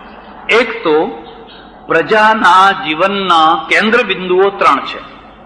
3 કેન્દ્ર બિંદુઓ છે. પહેલા પ્રતિષ્ઠા, પછી અર્થ, પૈસો, અને ત્રીજી વસ્તુ છે એની મહત્વાકાંક્ષા. આ 3 વસ્તુઓ છે. એક કોમ એવી છે કે એને આપોઆપ પ્રતિષ્ઠા જ મળ્યા કરે છે. જ્યાં જાય ત્યાં કઈ નાતના અમે બ્રાહ્મણ છીએ, બસ તરત જ આગળ ને આગળ એની પ્રતિષ્ઠા ચાલ્યા કરે છે. આગળ ને આગળ. મારે આશ્રમમાં એકવાર બહુ રૂપાળા 5-10 માણસો આવેલા, પતિ પત્નીઓ વગેરે. તો હું હોલમાં બેઠા બધા 5-10 માણસો બેઠેલા. મેં કહું આવો બેસો. બેઠા નહીં, પ્રસાદ લીધો અને જઈને બાંકડે બેઠા. પછી બધી વાતચીત પૂરી થઈ ગઈ. પછી મેં એમને જઈને પૂછ્યું કે તમે અહીં કેમ અમારી સાથે કેમ ના બેઠા, તમે બાંકડે જઈને કેમ બેઠા? મને કે બાપજી અમે મોચી છીએ. સૌરાષ્ટ્રના મોચી બહુ રૂપાળા છે. જોજો તમે, દરજી, મોચી સૌરાષ્ટ્રના. કારણ કે મૂળમાં ક્ષત્રિયોમાંથી થયેલા છે. તો અમે મોચી છીએ, અમે બેસીએ અને વળી કોઈને ખબર પડી જાય અને પછી અમને ઉઠાડે ને અમારું અપમાન થાય, એના કરતા પહેલેથી જ દૂર બેસવું. અરે એની સમાજમાં પ્રતિષ્ઠા છે અને જેની પ્રતિષ્ઠા નથી એ માણસ કઈ ખુમારીથી સમાજમાં જીવવાનો હતો. કર્ણને કેટલું સહન કરવું પડ્યું, એકલવ્યને કેટલું સહન કરવું પડ્યું. કર્ણ જયારે ઉભો થયો મત્સ્યવેદ કરવા માટે, ત્યારે દ્રૌપદીએ કહ્યું, બેસ દાસીપુત્ર, આ તો ક્ષત્રિયોની સભા છે અને હું કોઈ ક્ષત્રિયને વરવા માંગુ છું, દાસીપુત્રને નહીં, તું નીચે બેસી જા. એને નીચે બેસાડ્યો. ત્યારે કર્ણે એક વાક્ય કહેલું, દૈવાયત્તંતુ મજ્જન્મ મદાધીનંતુ પૌરુષમ. મારે જન્મ ક્યાં લેવો એ મારા હાથની વાત નથી. દૈવાયત્તંતુ મજ્જન્મ મદાધીનંતુ પૌરુષમ. પણ પૌરુષ છે એ મારે આધીન છે. જો તમે પૌરુષને માનતા હોય તો મને મત્સ્યવેદ કરવા દો. પણ એને મત્સ્યવેદ ના કરવા દીધો. એકલવ્યને ભણવા ના દીધો. બહાર નીકળ, અહીં પ્રવેશ નહીં મળે.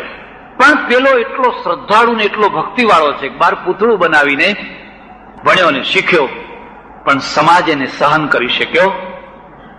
સમાજ એને સહન ન કરી શક્યો કે હે ભીલનો છોકરો અને આટલો આગળ વધી ગયો, તે મને કદી દક્ષિણા તો આપી જ નથી. જો હું તારો ગુરુ આવું તો તું મને દક્ષિણા આપ.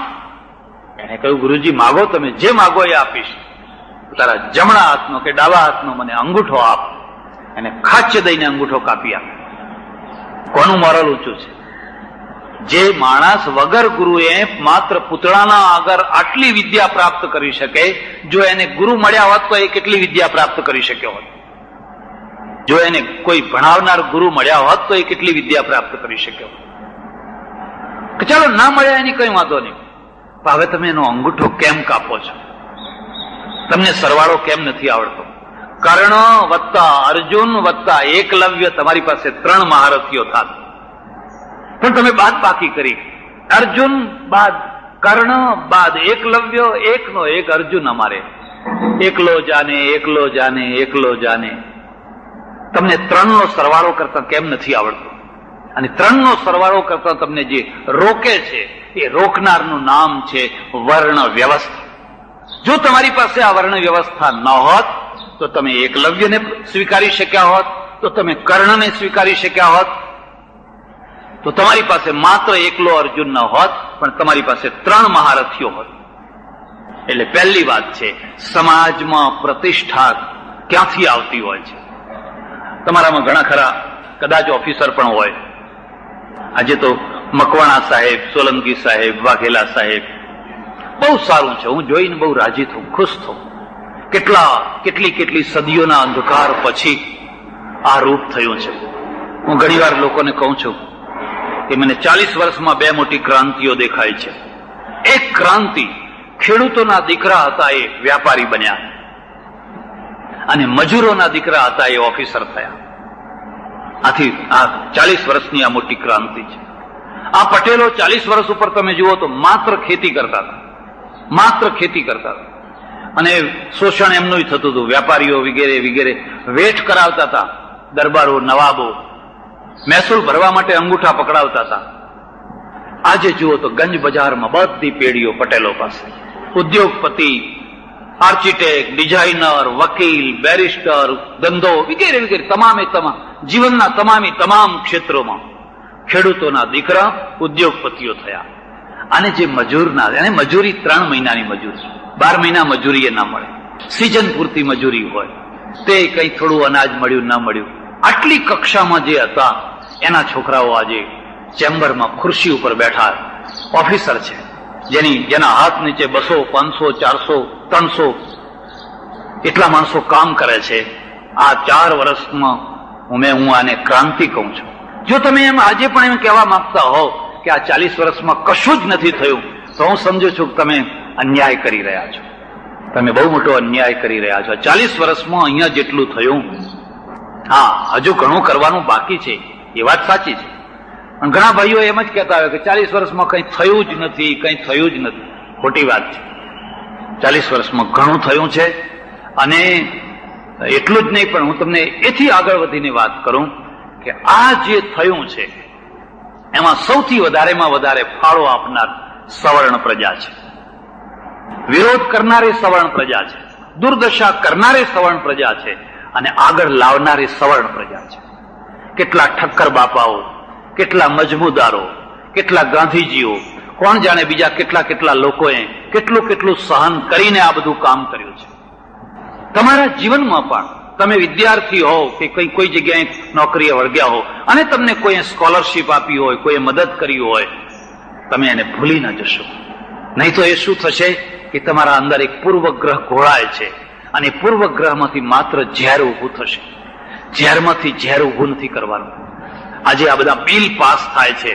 ગઈકાલે જ એક બિલ પાસ કરવામાં આવ્યું. એ બધા હાથ ઊંચા કરનારા કોણ છે? એ હાથ ઊંચા કરનારા સવર્ણો જ છે. એ કોઈ એ નથી. હા, મારે ત્યાં જુનવાણી લોકો પણ છે, શંકરાચાર્યો પણ છે, આબડછેટ માનનારા પણ છે. પણ હવે એમનું ક્યાં ઉપજે છે? હવે એમની તાકાત કેટલી? એ તો દિન પ્રતિદિન એમની તાકાત ક્ષીણ થતી જાય છે. એટલે એક ઢબે એક જ કલમે એમ માની લેવું કે તમામ સવર્ણો આપણા દુશ્મન છે, એ હું સમજુ છું કે બહુ મોટો અન્યાય હશે. પાકિસ્તાનમાં જઈને જોજો, હરિજન ભાઈઓ રહી ગયા છે, એમની દશા જઈને જોઈ આવજો. એમને 40 વર્ષ થયા છે. કરાચીમાં, હૈદરાબાદમાં, સિંધમાં આજે પણ કેટલાય હરિજન ભાઈઓ છે. ગુજરાતના છે. અને એ તો હિજરત કરવા માટે બેઠેલા સ્ટીમરમાં એમને બધાને ઉતાર્યા. તમે ના જશો, તમે ના જશો, તમે ના જશો. એ બધાને ઉતાર્યા અને રાખ્યા છે. એમાંથી કેટલા MLA થયા, કેટલા MP થયા, કોઈ મંત્રી થયું, કોઈ ઓફિસર થયું. કેમ ના થયું? કારણ કે એમની પણ અપેક્ષા છે કે અમારા ઝાડુ વગેરે, સંડાસ વગેરેના કામો એ કરે ને રે બરાબર છે. કારણ કે એ તો પછી અમારે જાતે કરવું પડશે. જો આ બધા જતા રહેશે તો અમારે જાતે કરવું પડશે. આપણે ખુલ્લી આંખે આ જોવાનું છે. અને એટલે આપણા ત્યાં આ એક પદ્ધતિ કે ભાઈ સમાજમાં પ્રતિષ્ઠા મળવી જોઈએ. સમાજની કેન્દ્ર બિંદુમાં અર્થતંત્ર છે. માણસને પૈસેથી ભાંગી નાખો એટલે પૈસા, એનું મોરલ તૂટી જાય. 1 દિવસ ભૂખ્યો રહે, 2 દિવસ ભૂખ્યો રહે, 3 દિવસ ભૂખ્યો રહે માણસ.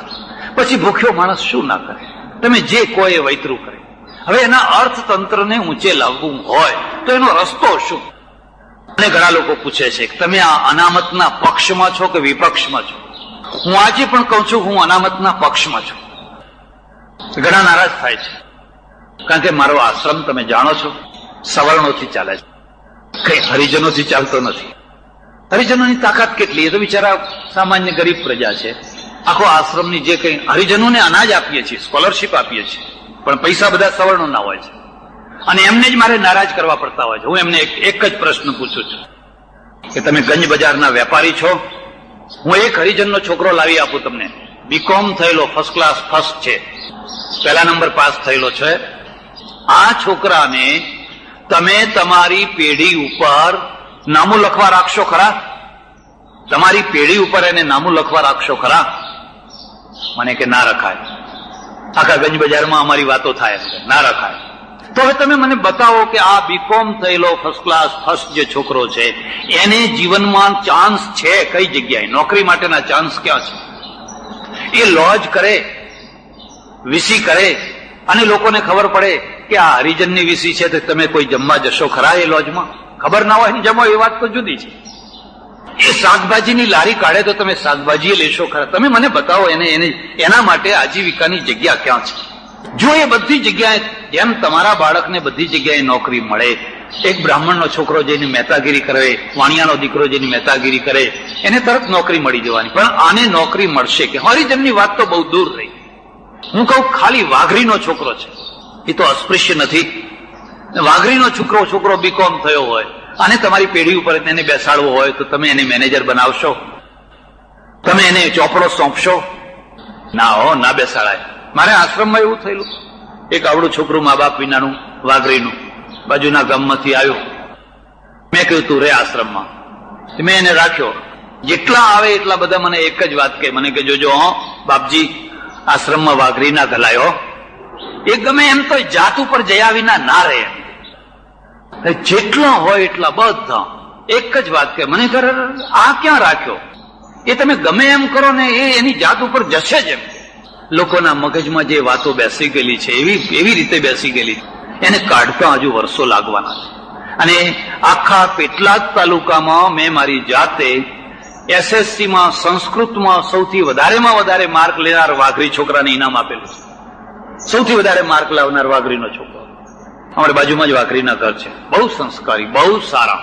અમારે આશ્રમમાં પાણી ભરવા આવે પણ હું એના સંસ્કાર જોઉં, એના છોકરાઓની ભદ્રતા જ. નમસ્કાર બાપુજી, તમે કદી પણ એને સંસ્કાર આપવાનો પ્રયત્ન કર્યો છે? એના ઘરમાં, એના ઝૂંપડે કદી ગયા છો? કદી એને માનવતાના પાઠ શીખવાડ્યા છે? અને હવે પછી તમે કહો કે જાત ઉપર જાય, પણ એ ચોરીઓ કરે, પણ તે ખાય શું? એને આજીવિકા છે ક્યાં? મારું તો તમને કહેવું છે કે આજના જમાનામાં પણ કેટલાક લોકો ખુલ્લમ ખુલ્લા વર્ણ વ્યવસ્થાનો પક્ષ લે છે. સંસ્કૃતિ ચિંતન પુસ્તક વાંચજો. વાંચ્યું છે? પાંડુરંગ શાસ્ત્રીનું છે, વાંચજો. સંસ્કૃતિ ચિંતન. એટલા જબરજસ્તી જોરથી એમણે સ્થાપના કરી છે કે વર્ણ વ્યવસ્થા એ જ ઉત્તમ છે. અને જન્મથી જ માણસ પોતાની જાતિ લઈને આવતો હોય છે ગમે એવા કર્મ કરે તો એની જાતિ બદલાતી નથી હોતી. તમે વાંચજો સંસ્કૃતિ ચિંતન અને પડકાર આપજો, કારણ કે એમના દ્વારા તો હજારો માણસો ઘડાવાના છે. એ તો માસ્ટર બીબુ છે, એ કોઈ વ્યક્તિ નથી, એ માસ્ટર બીબુ છે. એમના દ્વારા તો લાખો માણસો ઘડાવાના છે અને એ જે લાખો ઘડાશે ને એ આની આ વાત લઈને પકડીને બેસી જશે. મારો વિરોધ કરતા હોય છે અને એ એમ માને છે કે બાપ દાદાનો ધંધો કરવો જોઈએ, બાપ દાદાનો ધંધો મુકાય જ નહીં. આપણે તો દુઃખી કેમ થયા? બાપ દાદાનો ધંધો પડતો મૂક્યો એટલે દુઃખી થયા. ડોક્ટર આંબેડકરે ગાંધીજીને એક બહુ સરસ વાત કરેલી કે જો બાપ દાદાનો વંશ પરંપરાનો ધંધો કરવાનો હોય તો વેશ્યાની દીકરીએ પછી વેશ્યા જ થવાનું કાયમ માટે, એને તો કાયમના માટે પછી વેશ્યા જ થવાનું. જોકે ગાંધીજીના વિચારો ઉત્તરકાળમાં બદલાઈ ગયેલા, શરૂઆતમાં એવા હતા પણ પછી એમણે ઘણા વિચારોમાં પરિવર્તન લાવ્યા અને કર્યું. પણ આ તો આજે પણ કહે છે. મેં એમને એમ પૂછ્યું કે હવે માનો કે આ વાતને માની લેવામાં આવે તો વાઘરીનો દીકરો કદી પણ મેયર થઈ શકે ખરો? દાંતણ વેચીને કદી કોઈનું અર્થતંત્ર, દાંતણ વેચનારનું અર્થતંત્ર કેટલું? આટલી જોડીઓ લઈને તમે દાંતણ વેચવા બેઠા હો, સાંજે તમને બહુ તો 25 રૂપિયા મળે. જોકે 25 આજે 25 રૂપિયાના દાંતણ વેચવાની મુશ્કેલ છે, પણ માનો કે તમે વેચ્યા તો બહુ તો 25 રૂપિયાના દાંતણ મળે તમને. હવે એમાંથી મજૂરી વગેરે કાઢતા 5 રૂપિયાનો નફો તમને મળ્યો કહેવાય. એ માણસ કદી પણ અર્થતંત્રની દૃષ્ટિએ કદી સમૃદ્ધ થઈ શકે ખરો? અને જો એ સમૃદ્ધ ના થાય, કદી એની પ્રતિષ્ઠા થાય ખરી? એ અઠવાડ ના માગે તો બીજું માગે શું? અમે બધા બચપણમાં નાત જમવા જતા, 84 જમવા ને નાત જમવા જતા, ત્યારે મને યાદ છે કે અમે બધા જમતા હોઈએ ત્યારે દૂર બધા લાકડી લઈને માણસો ઉભા હોય, પહેલવાનો બધા, અને એની પાછળ પેલા તૂટી ગયેલા વાંકા ચોકા એલ્યુમિનિયમના વાસણો હોય ને બધા ગોબા પડી ગયેલા ને એવા તેવા બધા ઉભા હોય, રોકીને માણસોને જેવા અહીંથી ઉભા થઈ ટીડની માફક તૂટી પડે, આટલો લાડવો મોઢા મૂકી દે, કંઈક હાથમાં આવ્યું તો ખાઈ લે. કેમ? આ દશા કોણે કરી છે? તમારા અર્થતંત્રે કરી છે. અર્થતંત્ર જન્મજાત આવ્યું, અને જન્મજાત આવ્યું એટલે એનો સ્કોપ એટલો જ કે બહુ તો એ અડધું પેટ ભરે. અડધા પેટથી કદી એ પૂરું પેટ ભરીને જીવી શકે છે આ વર્ણ વ્યવસ્થાના કારણે. જો માણસ જન્મજાત ધંધો કરવાની વાત ન હોય, જેને જે ફાવે એ કરે, એટલે તો પરદેશમાં કેટલું પરદેશમાં એક ભાઈ બાર્બર બને, હજામત કરતો હોય, બીજો દરજી હોય, ત્રીજો પ્રોફેસર હોય, ચોથો વકીલ હોય, સાંજે ક્લબમાં ભેગા થાય પણ કોઈને ઉતારી ના પાડે, ગૌરવપૂર્વક કે આઈ એમ બાર્બર. આપણે તો કહેવાય કે આઈ એમ બાર્બર? તમે કહી શકો? કારણ કે ત્યાં કામ છે, જ્ઞાતિઓ નથી. એવું નથી કે બાર્બરનો છોકરો પાછો બાર્બર જ બને, એવું નથી. ત્યારે આપણે આનુવંશિક કામ બનાવ્યા, અને આનુવંશિક જે કામ બનાવ્યા એને પારાવાર નુકસાન કર્યું. મુઠ્ઠીભર માણસોની પાસે અર્થતંત્ર આવી ગયું, મુઠ્ઠીભર માણસો પાસે. આ દેશની 100% પ્રજા, એ 100% પ્રજામાં 3% બ્રાહ્મણો, 6% ક્ષત્રિયો અને 1.5% વાણિયા, વેપારીઓ, વૈશ્યો નહીં, 1.5% વેપારીઓ. આજના દિવસની વાત નથી કરતો હું તો જે કાળની વાત કરું છું. આખું અર્થતંત્ર છે ને એ 1.5% પાસે આવી ગયું. બ્રાહ્મણ ભિખારી હોય, બ્રાહ્મણ પાસે પૈસો ના હોય. જે માનવી વ્યવસ્થા થઈ, ખાસ કરીને વર્ણ વ્યવસ્થાની જે વ્યવસ્થા થઈ, એ વ્યવસ્થા હું એને 3 ભાગમાં વહેંચું છું. એક વૈદિક કાળની વ્યવસ્થા, એક પૌરાણિક કાળની વ્યવસ્થા અને એક આચાર્ય કાળની વ્યવસ્થા. આ 3 ભાગમાં વહેંચાયેલી છે. તમારામાંથી જેને કોઈને પણ થોડોક પણ રસ વૈદિક કાળમાં હશે, એમને ખ્યાલ આવશે કે વૈદિક કાળમાં પણ થોડાક સૂક્તો એવા મળે છે. પુરુષ સૂક્ત, બ્રાહ્મણોસ્ય મુખમાસિત બાહુ રાજન્ય ઉરુતદસ વૈશ્ય પદભ્યાંગુ શુદ્રો અજાયત વગેરે વગેરે. જોકે ઘણા લોકો એવું માને છે કે આ મંત્રો બધા ઉત્તરકાળમાં પાછળથી લખાયેલા છે, જે હોય તે, પણ એ વ્યવસ્થા છે. આ વ્યવસ્થા કેમ થઈ? તો એક સામાન્ય નિયમ છે કે વિજિત પ્રજા અને વિજયી પ્રજા 2 ભાગ છે પહેલેથી અત્યાર સુધી. એક જે વિજયી પ્રજા છે, અને એ વિજયી પ્રજા જે પ્રજા ઉપર વિજય મેળવે છે, એ વિજિત પરાજિત જે પ્રજા છે એને હંમેશા 2nd ગ્રેડ આપતી હોય છે. પછી અંગ્રેજ હોય, આરબો હોય, તુર્કો હોય, મુસ્લિમો હોય, દરબારો હોય, કોઈ પણ હોય.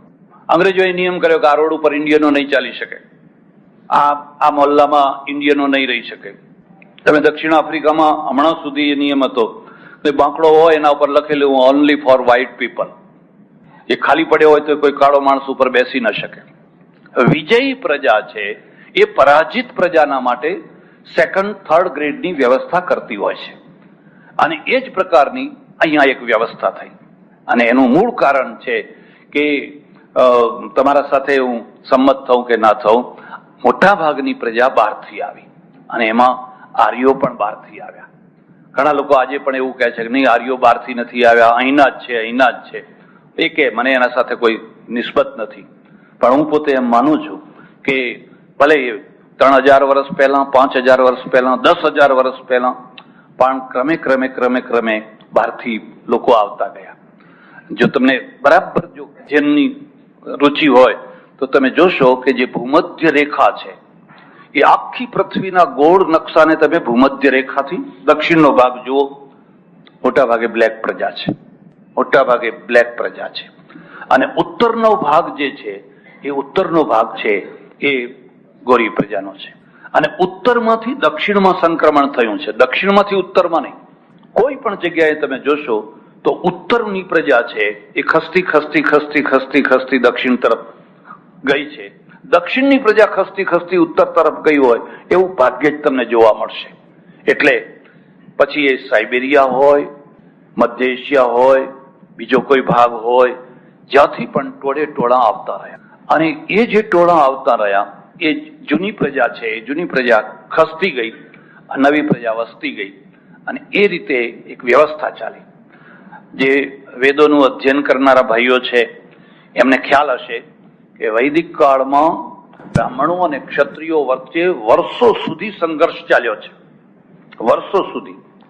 અને એ સંઘર્ષનું કારણ છે રાજ વ્યવસ્થા.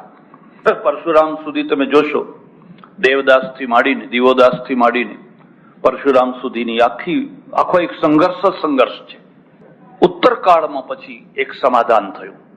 અને સમાધાન એ થયું કે રાજ હંમેશા ક્ષત્રિયો કરે, બ્રાહ્મણો પુરોહિત થાય.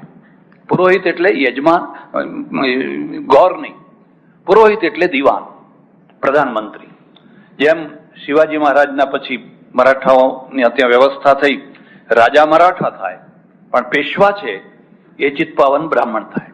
અને એ ચિત્પાવન બ્રાહ્મણ છે એ જ આગળ જતા પછી સર્વે સર્વા થઈ ગયા અને રાજા પદ લગભગ નામ માત્રનું રહી ગયું.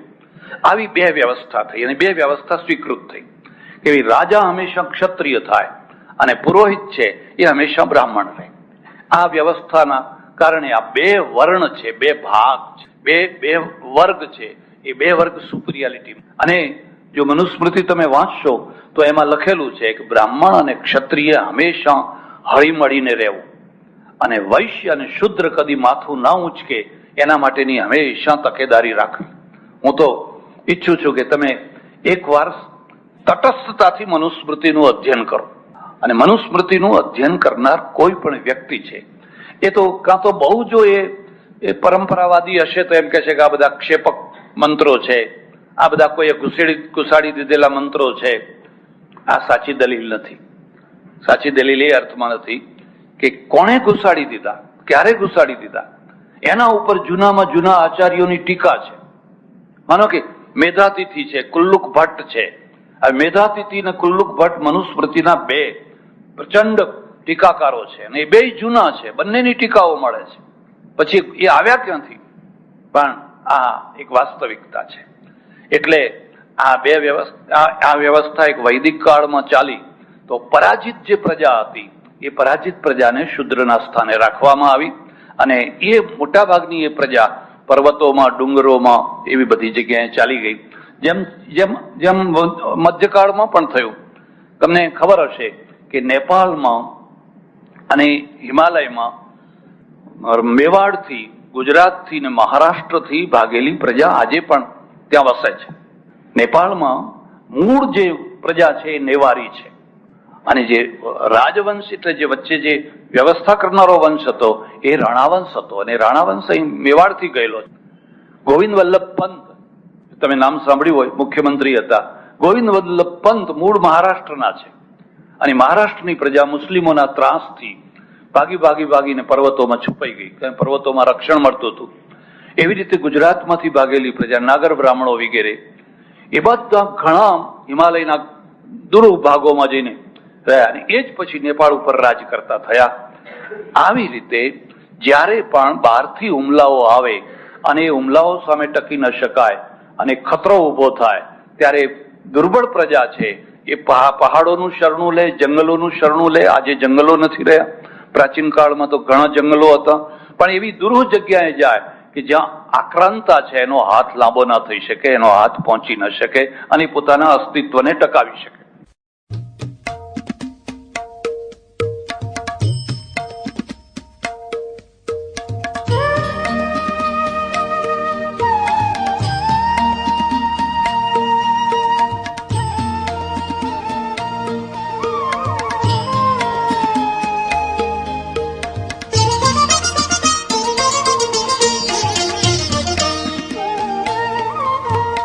अखिल ब्रह्मांड एक तू श्री हरि जूझवे रूपे अनंत भासे देह मा देव तू तेज मा तत्व तू शून्य मा शब्द થઈ वेद वासे अखिल ब्रह्मांड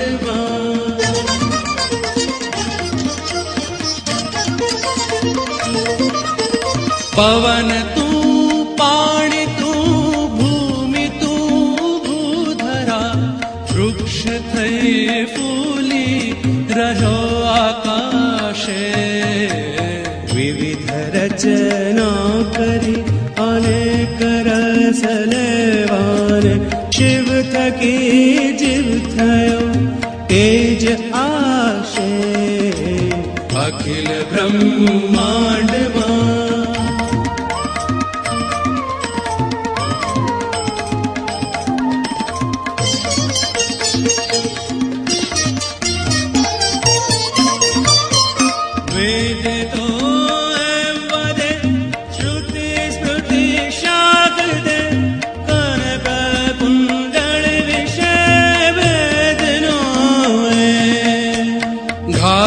ઘડિયા પછી નામ રૂપ જૂજવા અંતે તો હેમનું હેમ હોય અખિલ બ્રહ્માંડમાં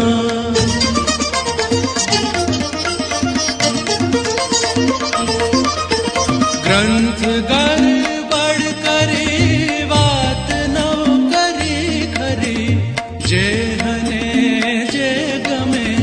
તેને પૂજે મન વચન કર્મથી આપ માની રહે સત્ય છે જ મન એમ સૂજે અખિલ બ્રહ્માંડમાં